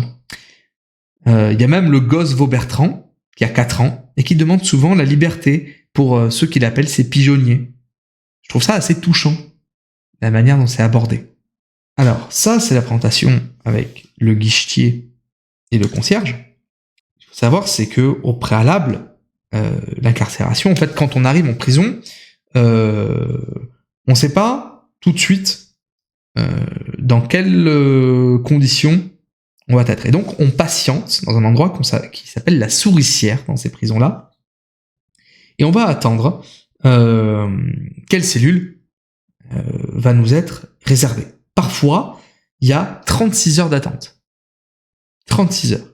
Il y a d'ailleurs un rapport du député Grandpré, qui a fait un rapport sur l'état des lieux des prisons le 17 mars 93, et qui évoque « Je les ai visités », dit-il à l'ouverture, « et je ne connais pas d'expression assez forte pour peindre le sentiment que j'ai éprouvé en voyant dans une seule pièce 26 hommes rassemblés, couchant sur 21 paillasses, respirant l'air le plus infect et couverts de lambeaux à moitié pourris. Les femmes sont traitées de la même manière. 54 d'entre elles sont forcées de se coucher sur 19 paillasses, ou de se relayer alternativement pour rester debout et ne pas étouffer en se mettant les unes sur les autres. » Une fois que on a une cellule qui nous est attribuée, on va subir ce qu'on appelle le rapiotage. Alors le rapiotage, c'est une fouille intense, cupide, et souvent, pour ce qui est de la condition féminine, lubrique. On va tout saisir. On va tout saisir sur les individus. En revanche, il y a un point que moi je ne savais pas, c'est que l'accusateur public distribue tous les 10 jours, donc à la fin de chaque semaine révolutionnaire, c'est-à-dire, vous savez que le calendrier républicain, ça fonctionne en 10 jours. Hein. Donc à la fin de chaque décade, eh bien chaque prisonnier reçoit 25 francs. 25 francs. Mais en fait, ces sous-là sont là pour indemniser, parce que le prisonnier est censé payer sa couche, etc. Et alors, on y viendra, hein, mais on l'avait déjà un petit peu évoqué, les situations sont très disparates, et ceux qui ont les moyens de se payer des prisons de fortune, la Révolution n'a pas à cœur de mettre à mal, une nouvelle fois, tout ce que je dis, c'est avant Prairial, hein, avant le 8 juin 94, n'a pas à cœur de faire souffrir les gens. Mais en fait, ils sont dépassés par la masse humaine, et du coup, en fait, si vous avez les moyens de vous faire livrer un repas, d'avoir un bon lit, d'avoir des mêmes meubles, etc., mais que vous restez à disposition du tribunal révolutionnaire, ça passe, il n'y a pas de souci. Donc on est dans cette logique-là. À minima, peut-être indemnisé de 25 francs tous les 10 jours pour payer le minimum, et même l'ignominiable. Il n'y a rien d'autre à dire. Mais je trouve ça intéressant de se dire que, ok, la Convention nationale se dit, on va indemniser les prisonniers à hauteur de 25 francs par jour, par décade. Je ne l'associe pas à l'image que je me fais d'un goulag, par exemple. Donc, vous voyez, on est encore saisi d'un vertige entre les récits que je viens de vous donner, et qui sont terribles de misère et de cruauté, et en même temps, un gouvernement qui exécute et qui dit, non, chaque prisonnier va recevoir 25 francs. Ça montre bien qu'on ne peut pas avoir une lecture uniforme de cette période. C'est complexe. Il y a 2 catégories de cellules. Celle qu'on appelle la pistole et celle qu'on appelle la paille. D'ailleurs, dans ce que je vous avais lu sur les 132 Nantais, on parlait des pailleux. Les pistoles, c'est la population riche. Ce sont les prisonniers qui ont les moyens en payant un loyer. Alors, certes pas d'avoir une chambre individuelle, mais d'avoir une vie considérée comme tolérable. Une fois, on peut se faire livrer à manger. D'ailleurs, il y a plusieurs épisodes où le peuple parisien crève la dalle, mais en prison, on est pas mal. Parce que les prisonniers, ceux qui sont dedans, notamment à la maison Talatru, ont les moyens de se mettre bien, de se faire livrer des meubles, des bons repas, etc. Ça existe. Évidemment que ce n'est pas le phénomène majoritaire, mais ça casse l'idée d'une logique politique qui voudrait être, de manière uniforme et unanime, le bagne, l'horreur absolue. Non. On fait en fonction des prisonniers. Ce qui, d'ailleurs, est aussi peut-être aussi une hypocrisie de la Révolution. C'est l'égalité, vite fait, quoi. Et à côté de ces prisons, de ces pistoles, on a la paille, et là, par contre, ce sont de véritables trous immondes. Et j'ai même sélectionné un passage du journaliste Beaulieu, qui consacre un souvenir sur ces pailles. Les uns juraient, les autres fumaient. Cela racontait leur prouesse. Il fallait boire l'eau de vie avec eux, leur payer ce qu'ils appellent la bienvenue, sous peine d'être maltraités et peut-être assommés. Après avoir vomi des imprécations contre le ciel et la terre et déposé leurs excréments à côté d'eux, ils s'endorment dans leur fumier, car la paille sur laquelle ils couchaient n'était pas autre chose que du fumier bien plus malpropre que celui des animaux à cause de la vermine dont cette paille était remplie. Je n'osais pas me coucher dans cette infection, et la lassitude ne me permettait plus de me tenir debout. Enfin, je passais ces 3 nuits d'horreur, moitié assis, une jambe étendue sur un banc, l'autre posée à terre, et le dos appuyé contre la muraille. Sachant que on ne reste pas enfermé dans ces cellules. Les cellules sont vidées tous les jours à l'aube pour aller dans la cour. Alors on reste dehors, peu importe la météo, mais on va dehors. Un petit moment pour un petit peu aussi respirer, mais à la nuit tombée, on re-rentre et ça donne lieu à un appel nominal qui est souvent catastrophique parce que les geôliers savent pas forcément bien lire, savent pas forcément épeler, et quand on essaie de les reprendre, ils le prennent mal et ils vous tabassent. Ça vous donne un petit peu l'ambiance. Il y a un fait divers qui avait un petit peu défrayé la chronique. À la Tour Saint-Vincent, il y a 39 occupants en hiver. Et bien à la fin de l'hiver, il y a 21 morts sur les 39. C'est vous dire la situation. Et une nouvelle fois, dans ces prisons, on jette tout. Je vous ai dit qu'il y avait 7000 prisonniers dans le Paris de la Terreur d'avril 93 à juillet 94. En tout, 7000 prisonniers au maximum. Ce sont des prisonniers de droit commun, des politiques, des suspects, avec d'ailleurs beaucoup de femmes considérées comme suspects. Et à côté de ça, je vais pas avoir le temps tellement d'évoquer la question, mais on a des récits qui font part d'une véritable expérience d'entraide qui dépasse la condition sociale. Les castes de l'Ancien Régime s'effondrent face au malheur des prisons. Et paradoxalement, c'est dans les prisons que l'idéal fantasmé d'égalité est retrouvé. On a énormément de témoignages qui font état que quand un noble qui a du bien arrive, et bien en fait, il garde pas son argent pour lui. Il le donne aussi à ceux qui souffrent. Pour payer des cautions, pour payer des meubles, pour partager un repas. Il y a vraiment un phénomène d'entraide qui s'oppose totalement à la perversité de la majorité des geôliers, hormis les oies blanches que je vous ai citées tout à l'heure. Revenons-en justement à ces geôliers ignobles, puisque quand on est en prison, on doit subir les brimades et les vexations. La première de celles-ci, c'est l'isolement.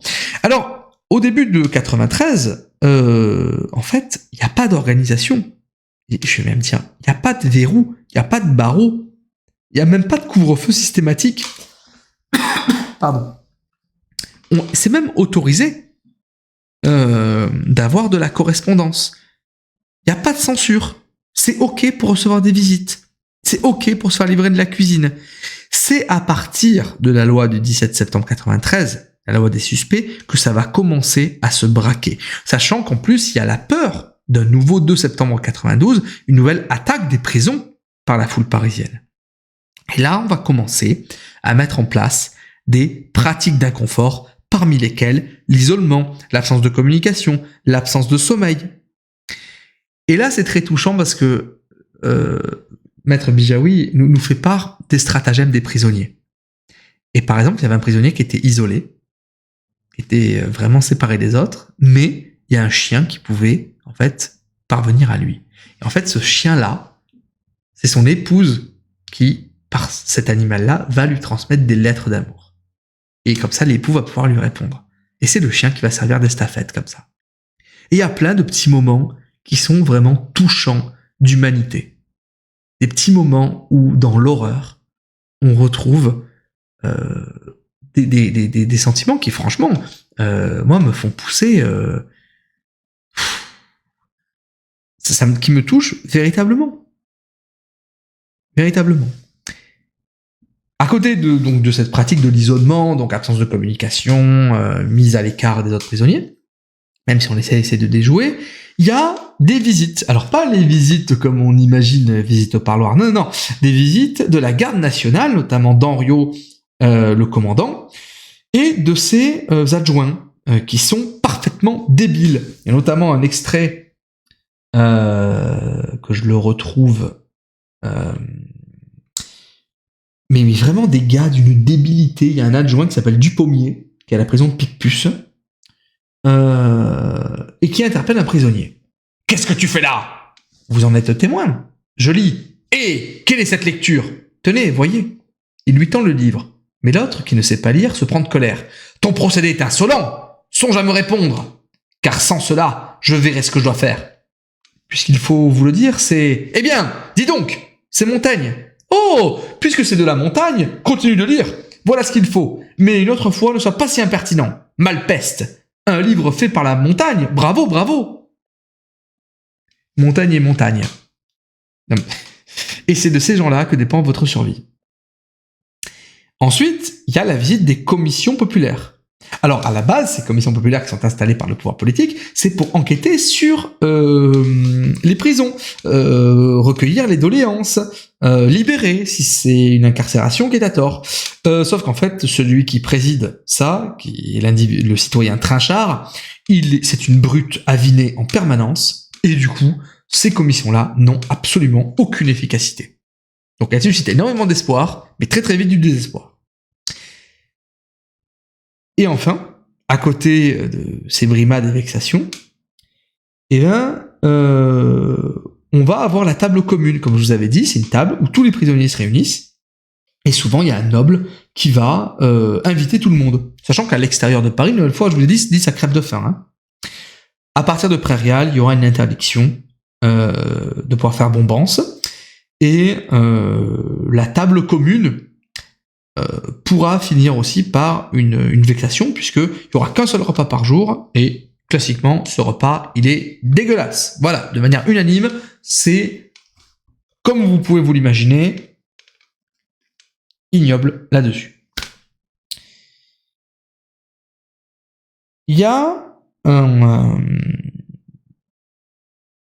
une histoire qui m'a touché, de celle qu'on a appelée la martyre des prisons, la citoyenne Lachabossière. Vous pouvez retrouver son histoire, hein, tout ça en ligne, où vous pouvez retrouver.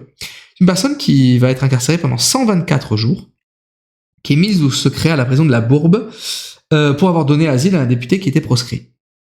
Et cette citoyenne, elle dort avec une chienne qui est amie à bas, et en fait on la force à dormir avec les chiots, etc. Et vous imaginez dans une cellule très réduite, elle est mise au secret, hein, une nouvelle fois. Hein. L'odeur est immonde, il faut bien imaginer les excréments des canidés. Et c'est un moment assez touchant parce qu'il y a un des chiots qu'elle va garder et qui s'appelle Brillant. Et à un moment, cette citoyenne Lachabossière, elle a sa fille, la citoyenne Malécie, qui va demander à la rejoindre en prison. Et là, comble de l'horreur, on va malgré tout les séparer. Elles sont dans la même prison, mais elles n'ont pas droit au contact. Et la fille de la citoyenne Lachabossière, elle va accoucher en prison. Elle va perdre la raison de ne pouvoir voir sa famille, et notamment sa mère. Et ces deux, elles arriveront à se retrouver ensemble après la chute de Robespierre, après Thermidor. Ça, c'est une histoire aux côtés des 124 Nantais. La citoyenne Lachabossière, je vous invite à la lire parce que c'est vraiment une histoire qui est accessible. C'est un cas de figure qui véritablement existe. Enfin, pour terminer la journée, sur les vexations, on a un rituel. Tous les soirs, il y a le crieur public. Et ce crieur, c'est l'angoisse totale parce que c'est lui qui vient annoncer les gagnants de la loterie de la guillotine, c'est-à-dire ceux qui sont appelés à comparaître devant le tribunal révolutionnaire. Et des fois, comble de l'horreur, on paye ce crieur public pour faire des fausses annonces. Le prisonnier se pointe au tribunal révolutionnaire. Ah mais c'est pas aujourd'hui à votre procès. Et il retourne en prison. L'horreur. Faut aussi évoquer je le fais rapidement, le calvaire des prêtres, d'environ 1 millier de prêtres qui vont être incarcérés sur ce qu'on a appelé les prisons flottantes. Donc on est en Charente, donc on est dans le contexte des guerres de Vendée, et on s'aperçoit qu'en fait,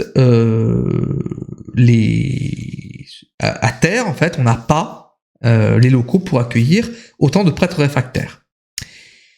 Il y en aura, il y en aura 829, et sur 829, il y en aura 547 qui vont trouver la mort.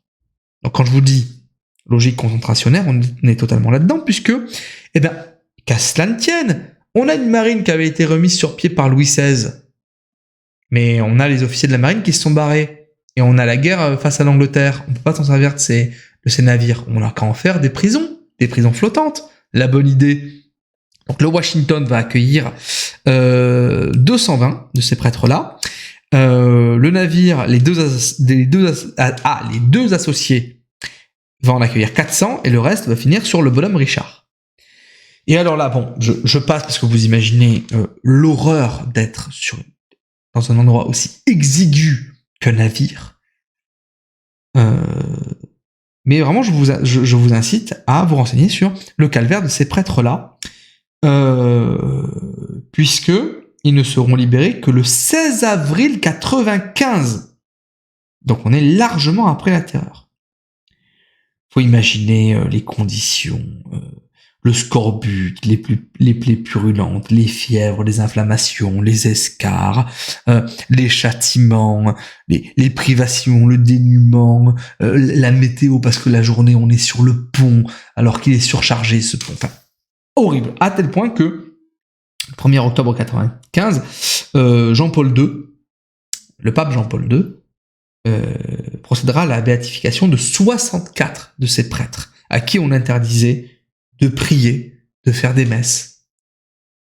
Donc, le calvaire des prêtres, je vous invite aussi à vous renseigner sur cet aspect-là. Donc, voilà à peu près les conditions dans la prison. Maintenant, le phénomène, évidemment, qu'on a en prison, c'est l'attente. Et alors, comment est-ce qu'on peut combattre cette attente jusqu'à passer en justice ? D'abord, il y a l'argent. Et la fameuse expression de l'époque, as-tu des sonnettes ? C'est pour ça qu'on dit sonnant et trébuchant. Les sonnettes, c'est l'argent. La prison n'assure que le clos et le couvert. Le reste, c'est à la charge. Et on l'a vu, qu'on percevait 25 francs par 10 jours. Mais le reste, et notamment la nourriture, rien du tout. Mais il va y avoir des instants où certains prisonniers, comme le poète Roucher, pourra se faire livrer toiles, pinceaux et peintures. À la maison des oiseaux, ce sont des nobles qui sont incarcérés, qui sont des suspects, et ils vont venir et ils vont mener grand train avec des domestiques. Mais ça va coûter un pognon de dingue. Il y a, à côté de cette nécessité de l'argent roi, on a l'école de la bienfaisance, comme je vous disais. Il y a vraiment une communauté de malheur qui va prendre le pas sur les conventions sociales. Il y a un moment, une anecdote qui est très touchante, c'est qu'on a un citoyen dénommé Boivin qui peut être libéré sous caution, mais il lui faut 1000 écus. On a spontanément 2 négociants qui vont les lui donner. Pour vous dire, une nouvelle fois, la communauté de malheur par rapport à une forme de plutocratie carcérale.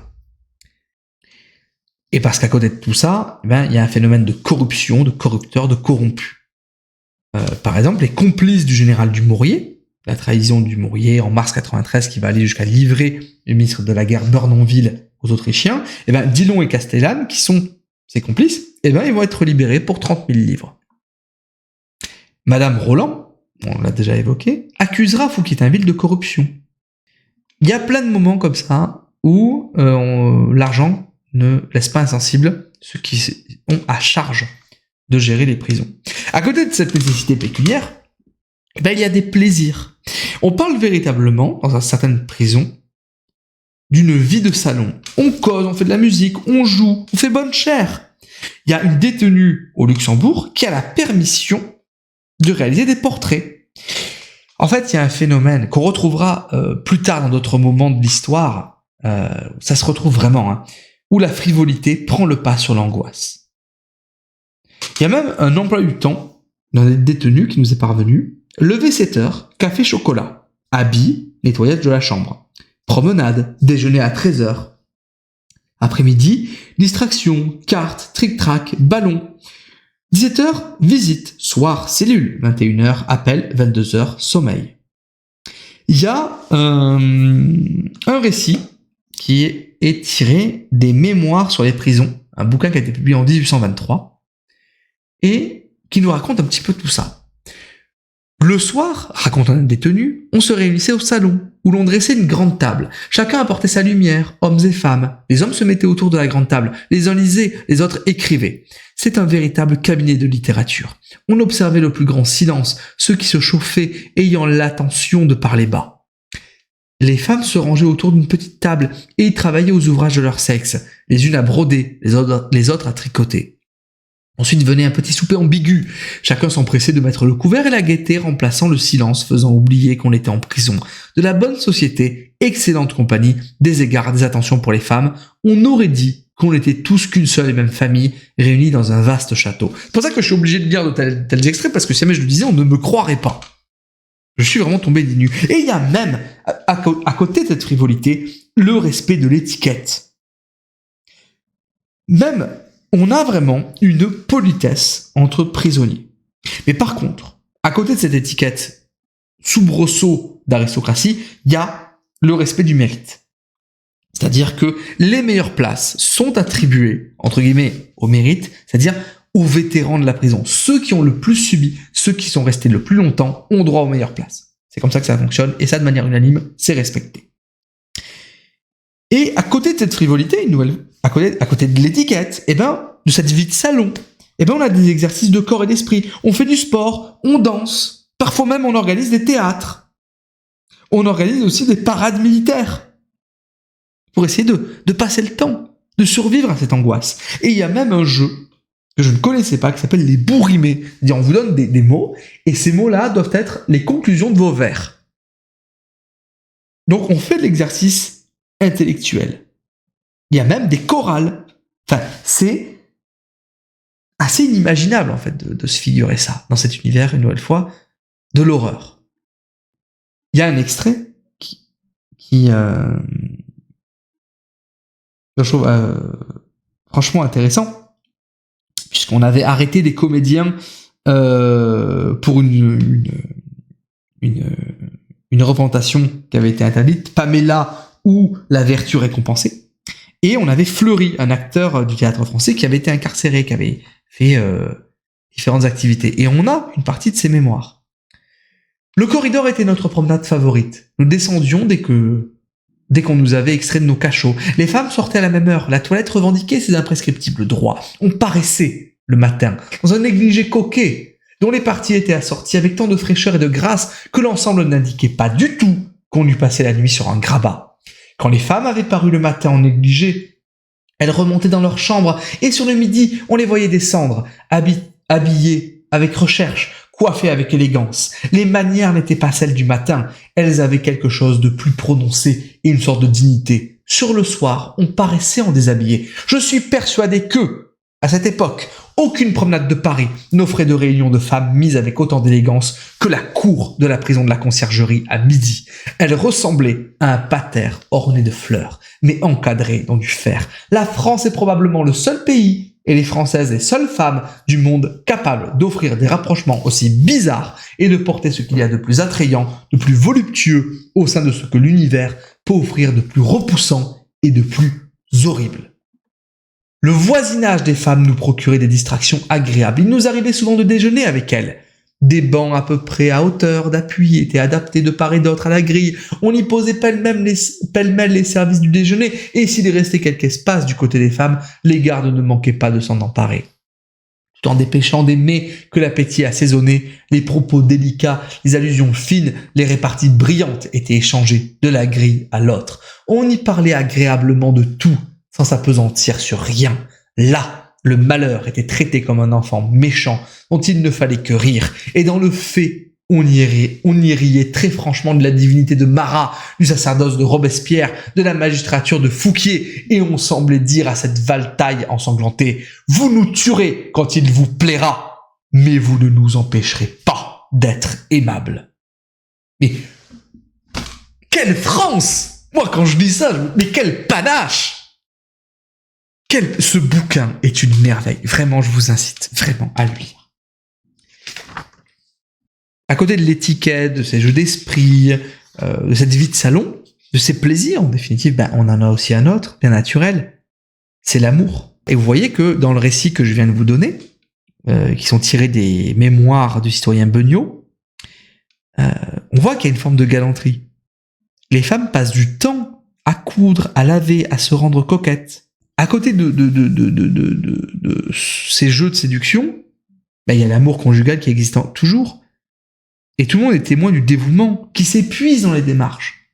Le conjoint qui est à l'extérieur, souvent l'épouse, ou parfois l'époux, quand il s'agit, je vous avais dit qu'il y avait pas mal d'épouses, de femmes qui étaient arrêtées comme suspectes, ça démontre du dévouement, qu'on essaye d'effectuer des démarches pour sortir l'autre de prison. Il y a des intermèdes passionnels, et pour ainsi dire, il y a du sexe. Il y a du sexe partout. Comme disait Michelet, la mort est une puissante et rapide entremetteuse. Pour quelques louis qu'on donne au geôlier, on peut s'isoler à deux. J'avais fait une citation dans le cadre des let's play du jeudi soir.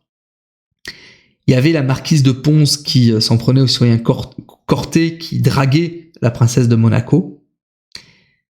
Et elle lui avait lancé « Il n'est pas étonnant que l'on veuille vous guillotiner avec nous, puisque vous vous traitez en égal. » Et l'administration de police disait même de la prison du Luxembourg qu'elle était le premier bordel de Paris. Et il y a un épisode connu de l'amour, c'est l'impératrice Joséphine de Beauharnais, avant qu'elle ne connaisse Napoléon, qui est incarcérée à la prison des Carmes. La prison des Carmes, c'est un ancien théâtre, c'est un ancien couvent, et qui a été le théâtre, durant les massacres de septembre, de la mise à mort de 76 religieux. Et son époux, à Joséphine, Alexandre de Beauharnais, qui est un général de la Révolution, qui est soupçonné d'avoir laissé prendre la ville de Mayence, est incarcéré. Et tous les deux se retrouvent en prison, évidemment séparés. Sauf qu'Alexandre de Beauharnais est enflammé par une autre détenue, Delphine de Custine. Et il se trouve que Delphine de Custine et Joséphine de Beauharnais vont cohabiter dans la même cellule, c'est vous dire. Mais Joséphine ne lui en tient pas rigueur, puisque Joséphine écrit des lettres d'amour à un général qui, s'il avait vécu plus longtemps, aurait probablement fait de l'ombre à Bonaparte tant il était talentueux, c'est Lazare Hoche. L'individu sera assez ingrat puisque après sa remise en liberté, passé la période de Thermidor, il oubliera totalement Joséphine, qui à cette époque-là d'ailleurs ne s'appelle pas du tout Joséphine, mais Rose. C'est Rose de Beauharnais, âgée de 31 ans. C'est Bonaparte qui l'appelle Joséphine. Et à côté de ces questions de l'amour, se pose la question de la grossesse des femmes enceintes. Comment traite-t-on les femmes enceintes dans les prisons ? Il faut savoir que le fait d'être enceinte, dans la Révolution, même sous la Terreur, ça donne droit à un sursis à exécution. Mais pas davantage. C'est-à-dire qu'au moment où l'enfant naît, l'enfant, le bébé, est amené en hospice, la mère est envoyée au bourreau. Même quand même, elle est encore usée par l'effort de l'accouchement. Et donc vous comprenez très vite à quel point il y a un enjeu majeur pour toutes ces dames de ne pas avoir de fausse couche. La peur de la fausse couche. D'ailleurs, Olympe de Gouges, qui était réputée pour pas être très avantagée de ce côté-là, alors même qu'elle était déjà ménopausée, fera tout, alors qu'elle venait d'être condamnée, pour tomber enceinte, en employant des médecines qui étaient incapables de lui permettre d'être féconde.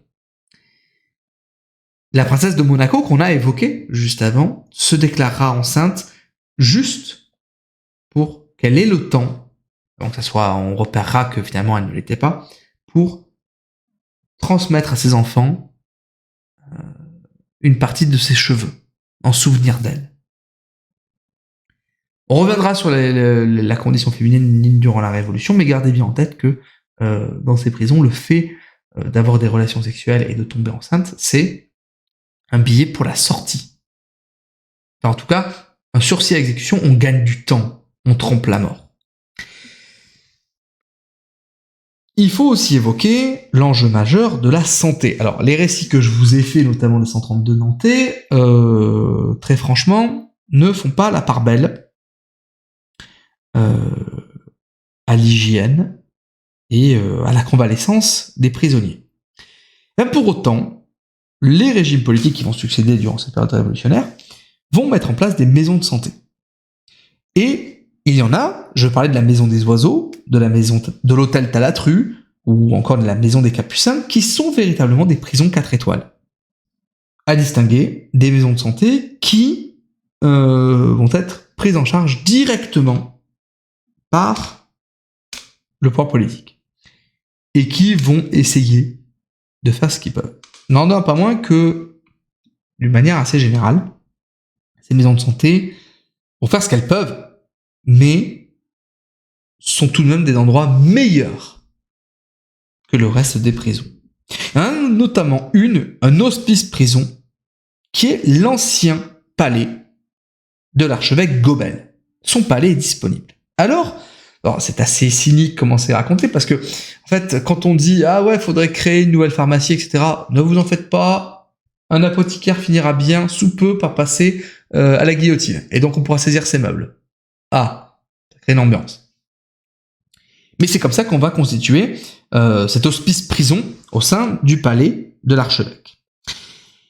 Et c'est assez bizarre parce que on y est, c'est à la fois administré par l'accusateur public, Fouquier-Tinville, on reviendra sur lui, pas dans ce podcast, mais je prévois quand même, on finira tôt ou tard par évoquer sa figure à lui, on prendra le temps.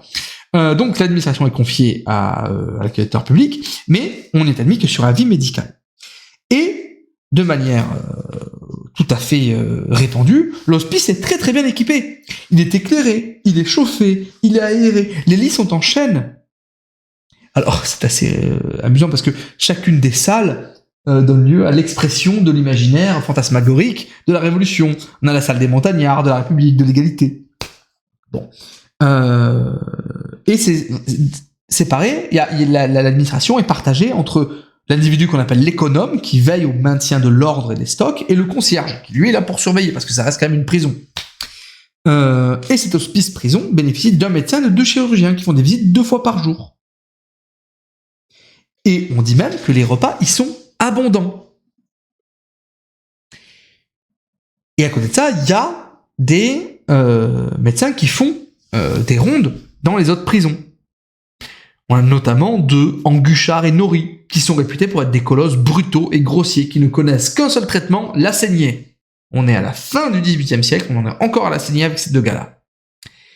On en a un autre, Bayard, le médecin pur et sans reproche.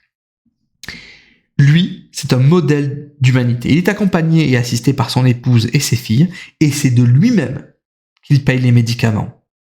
Il résiste même à Fouquier-Tinville en faisant des ordonnances qui contre-indiquent à tel ou tel prévenu de comparaître devant le tribunal révolutionnaire. Et même, il cache des nouveau-nés pour faire croire encore que telle ou telle dame est toujours enceinte, pour lui éviter l'échafaud. Évidemment, ces portraits-là, comme Bayard, ne représentent pas la majorité. L'infirmerie de la conciergerie dispose d'un air qui est irrespirable, il n'y a presque pas de lumière, il y a 2 à 3 malades par lit, peu importe les contagions, les maladies, les latrines sont au milieu des pièces, il n'y a pas de séparation, quand il y a un mort dans un lit, on le laisse avec les autres patients encore conscients, parce qu'on ne fera de transport spécial que lorsqu'il y aura 3-4 morts, pas avant. Et avec des abrutis, du style le médecin Thierry, qui ne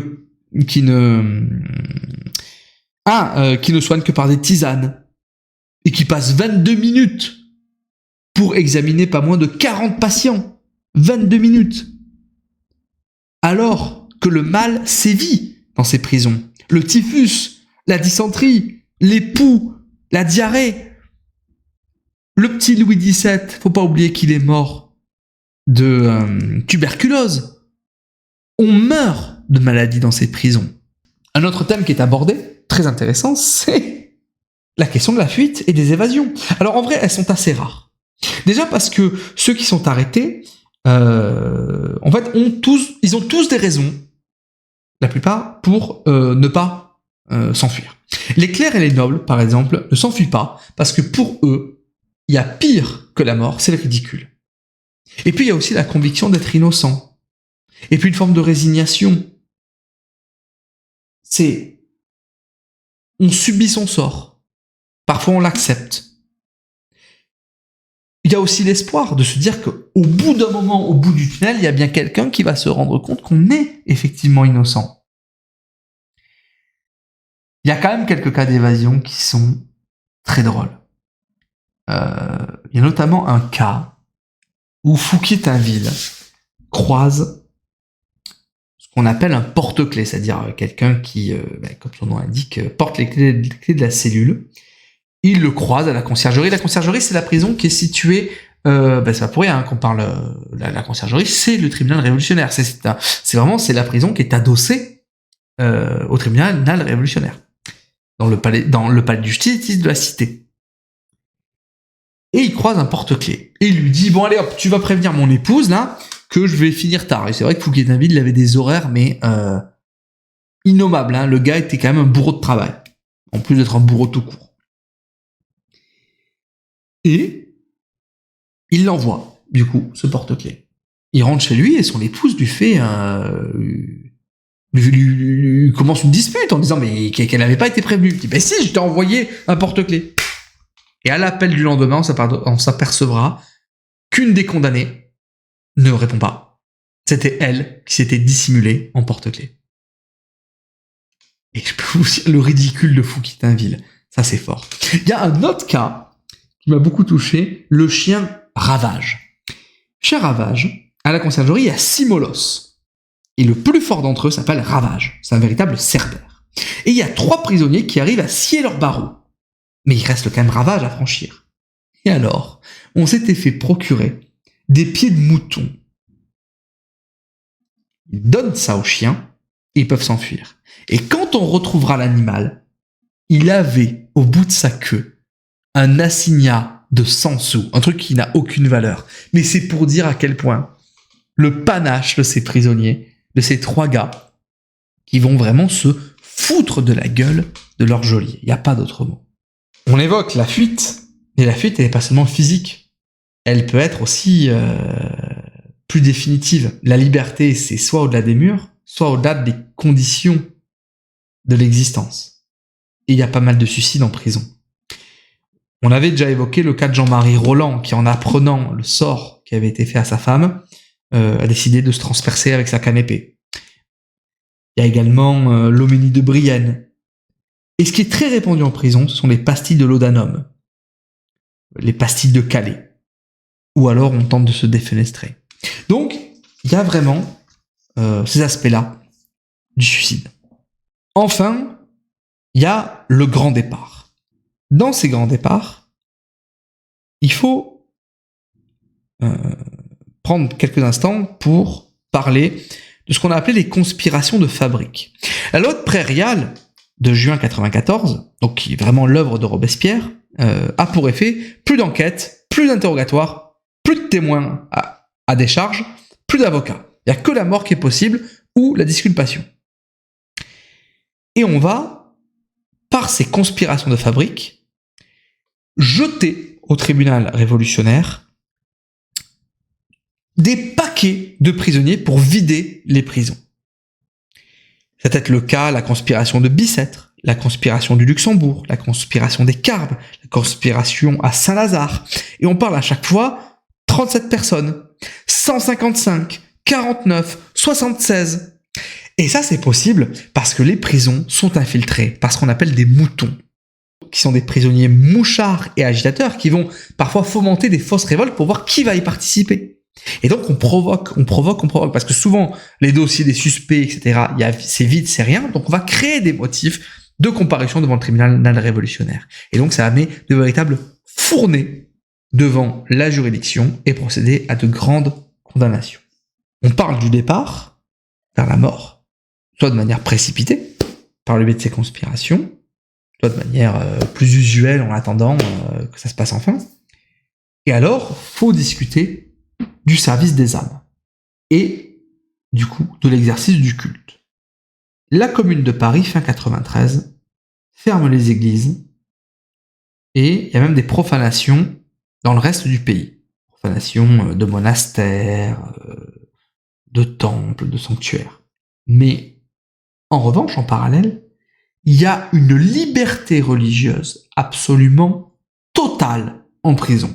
On y fait des messes, on y fait des communions, on fait même de la confesse, jusqu'à Prairial. À chaque fois, c'est jusqu'à Prairial. Et il y a un personnage qui est particulièrement émouvant, c'est le grand aumônier de la conciergerie, 57 ans, l'abbé Emery. Il est arrêté en mai 93, et en fait, on ne sait pas pourquoi, son procès est, parce que mai 93, c'est vraiment au début de la terreur, hein. Il va s'en sortir, il s'en sortira vivant. Et on ne sait pas pourquoi, il fait l'objet à chaque fois d'ajournements. Robespierre aurait dit à son propos, ce petit prêtre empêche les autres de crier. C'est très cynique, extraordinairement prosaïque, mais en fait, cet abbé, il est d'une sérénité absolue et communicative. Et il va organiser le clergé au sein de la conciergerie.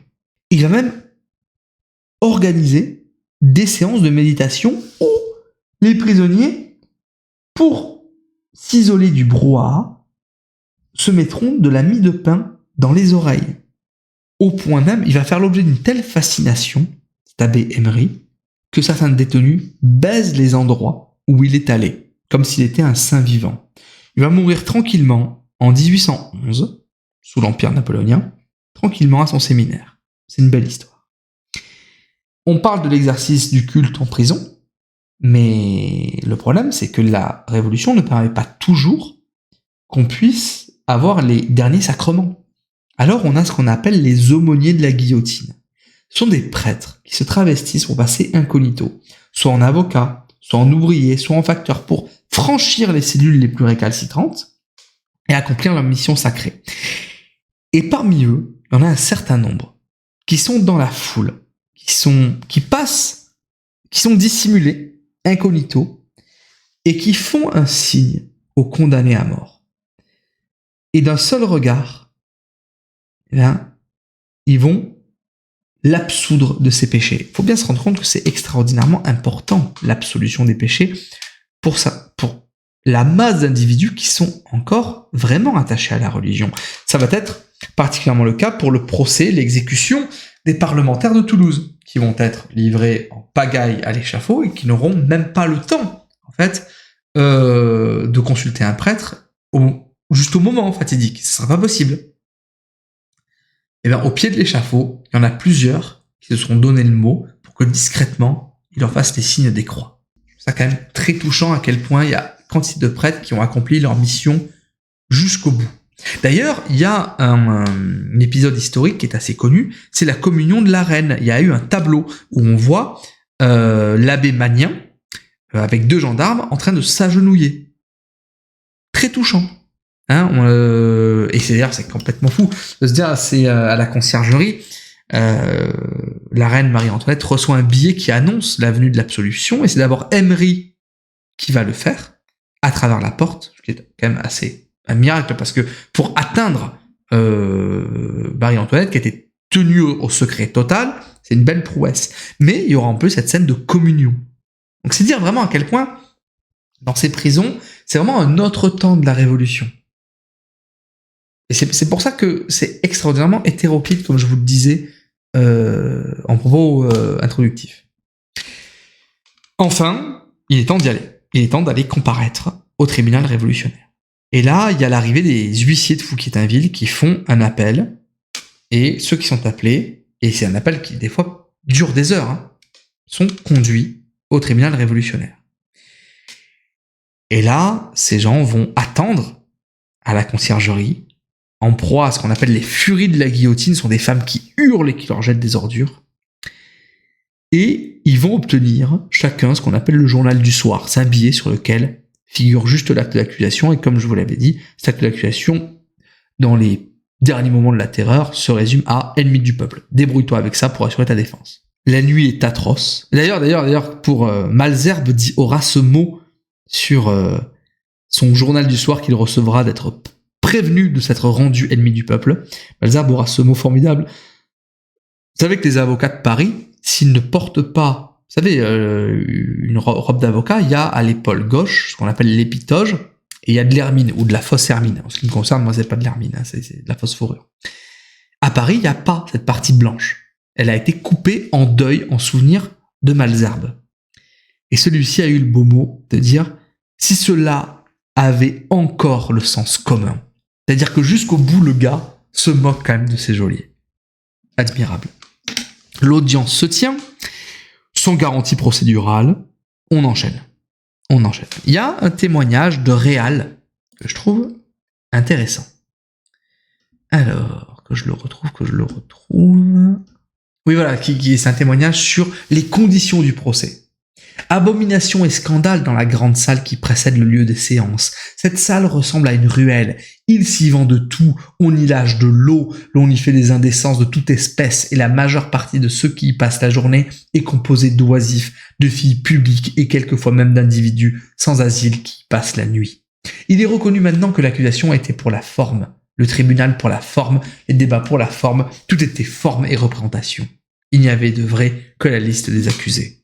Et à tout cela, comme je vous l'avais dit, on fait des conspirations de fabrique. Et c'est des procès où on accélère la machine. Il faut réduire la population carcérale. Donc on fait des procès à 35, 45, 50. Ce sont des générations entières qui passent à la guillotine. Malesherbes, c'est le cas.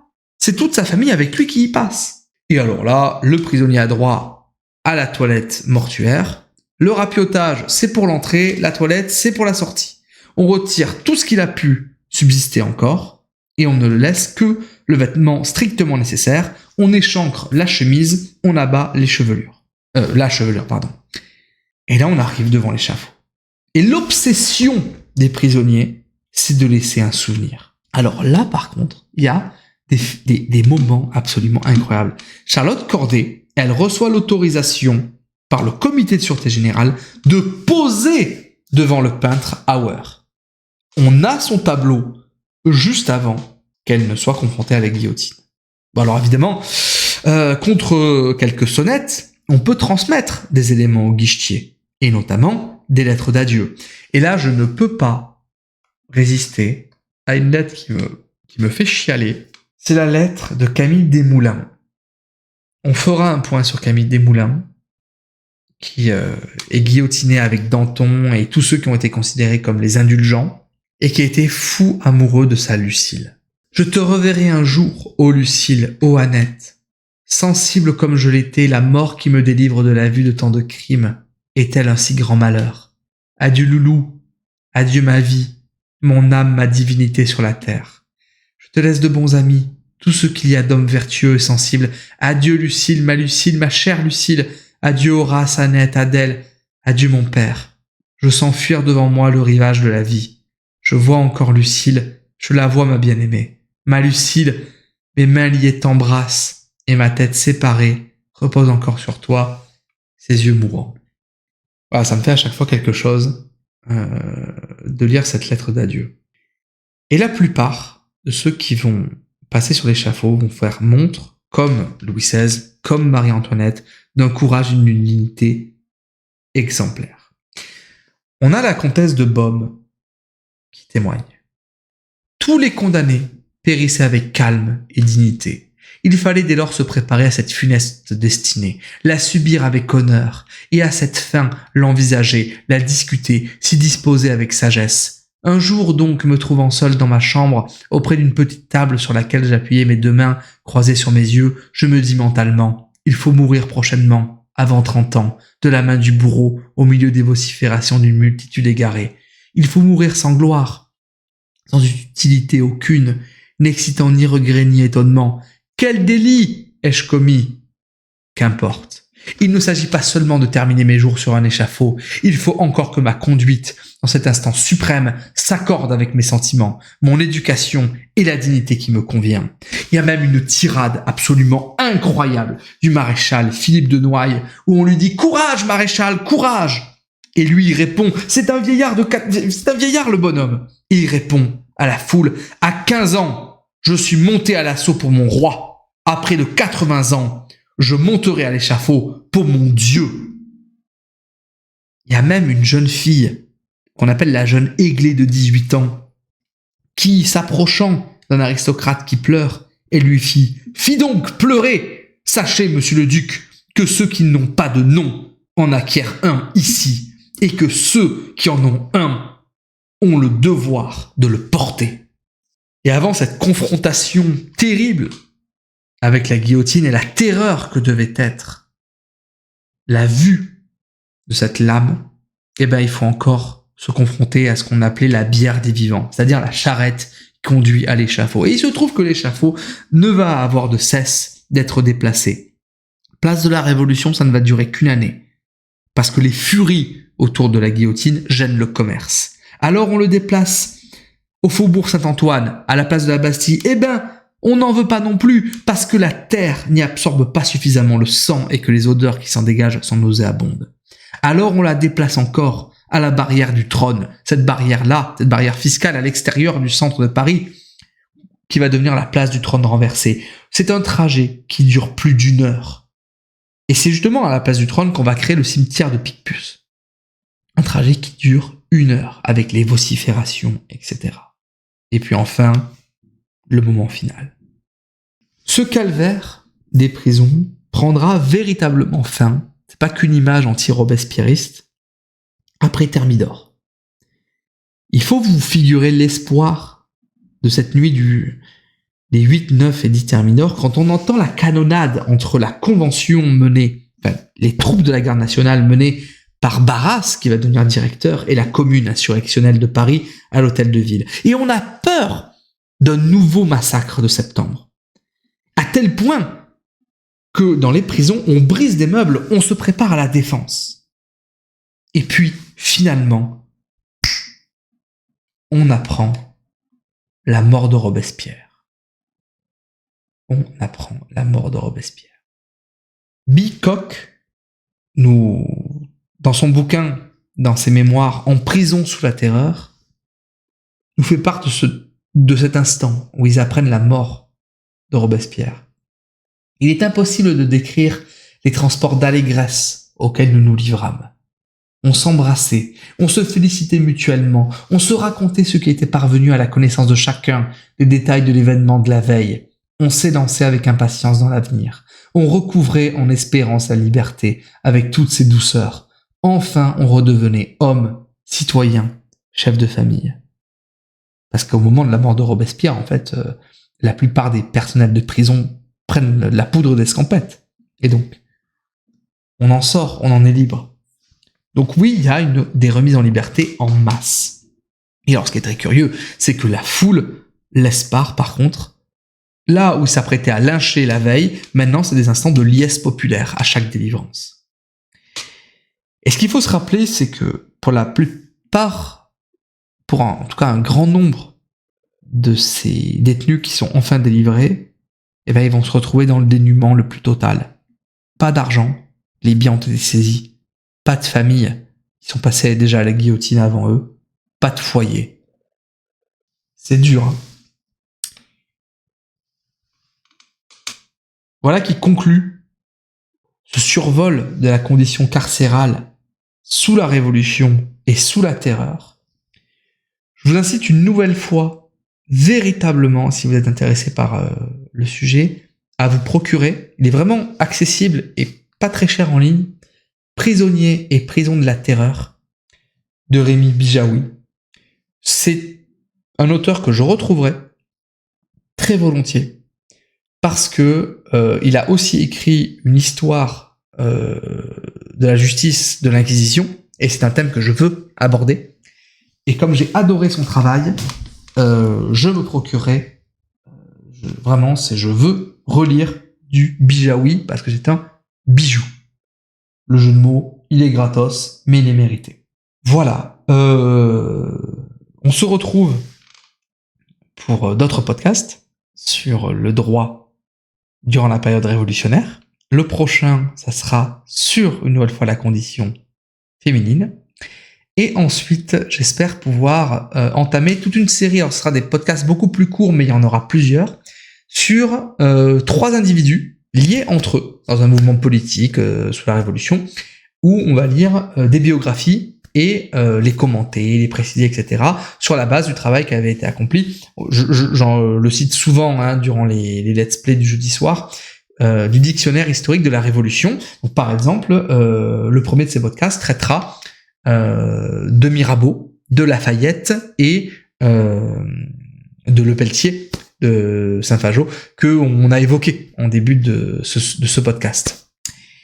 Il y aura d'autres, il y aura un podcast sur les Thermidoriens, Saint-Just, Couthon, Robespierre, les exécuteurs, Vadier, le président du comité de sûreté générale, Fouquier-Tinville, Samson, le bourreau de la Révolution, ou d'autres, enfin voilà, bref, et je me dis que ça peut être intéressant. J'aime pas l'histoire forcément racontée par les grands personnages, mais quand on les prend 3 par 3, ce sont des biographies, des petites biographies qui se répondent entre elles, et qui traduisent, je pense, un mouvement intéressant d'une période, cette révolution, une nouvelle fois, extraordinairement marquée par son hétérogénéité.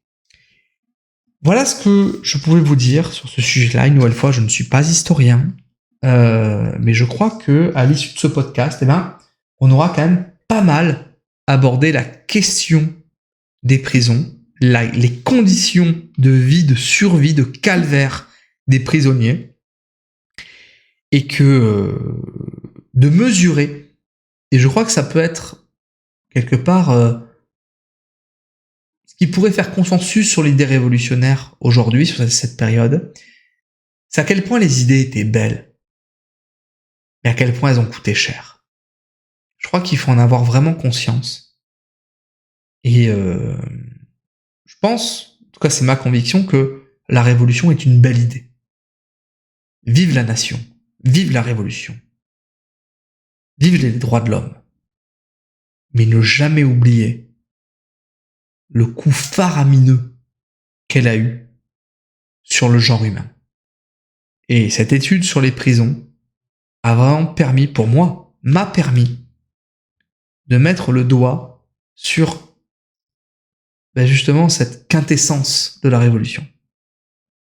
Sur cette question-là, sur ces enjeux, sur ces beaux moments, comme c'est plus terrible, c'est plus affreux. Et je trouve qu'en étudiant aussi les prisons, on a vu une part de ce peuple qui a vécu et qui a survécu à cet enfer. Prenez soin de vous.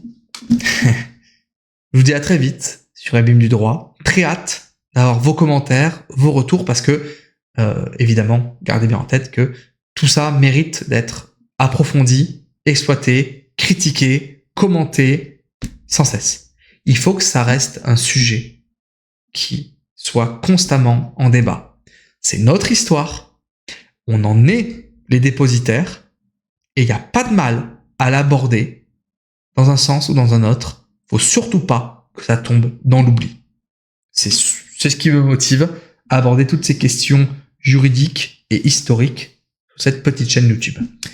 Merci à vous de votre écoute. Je vous dis à très bientôt. Prenez soin de vous et des vôtres. À très vite.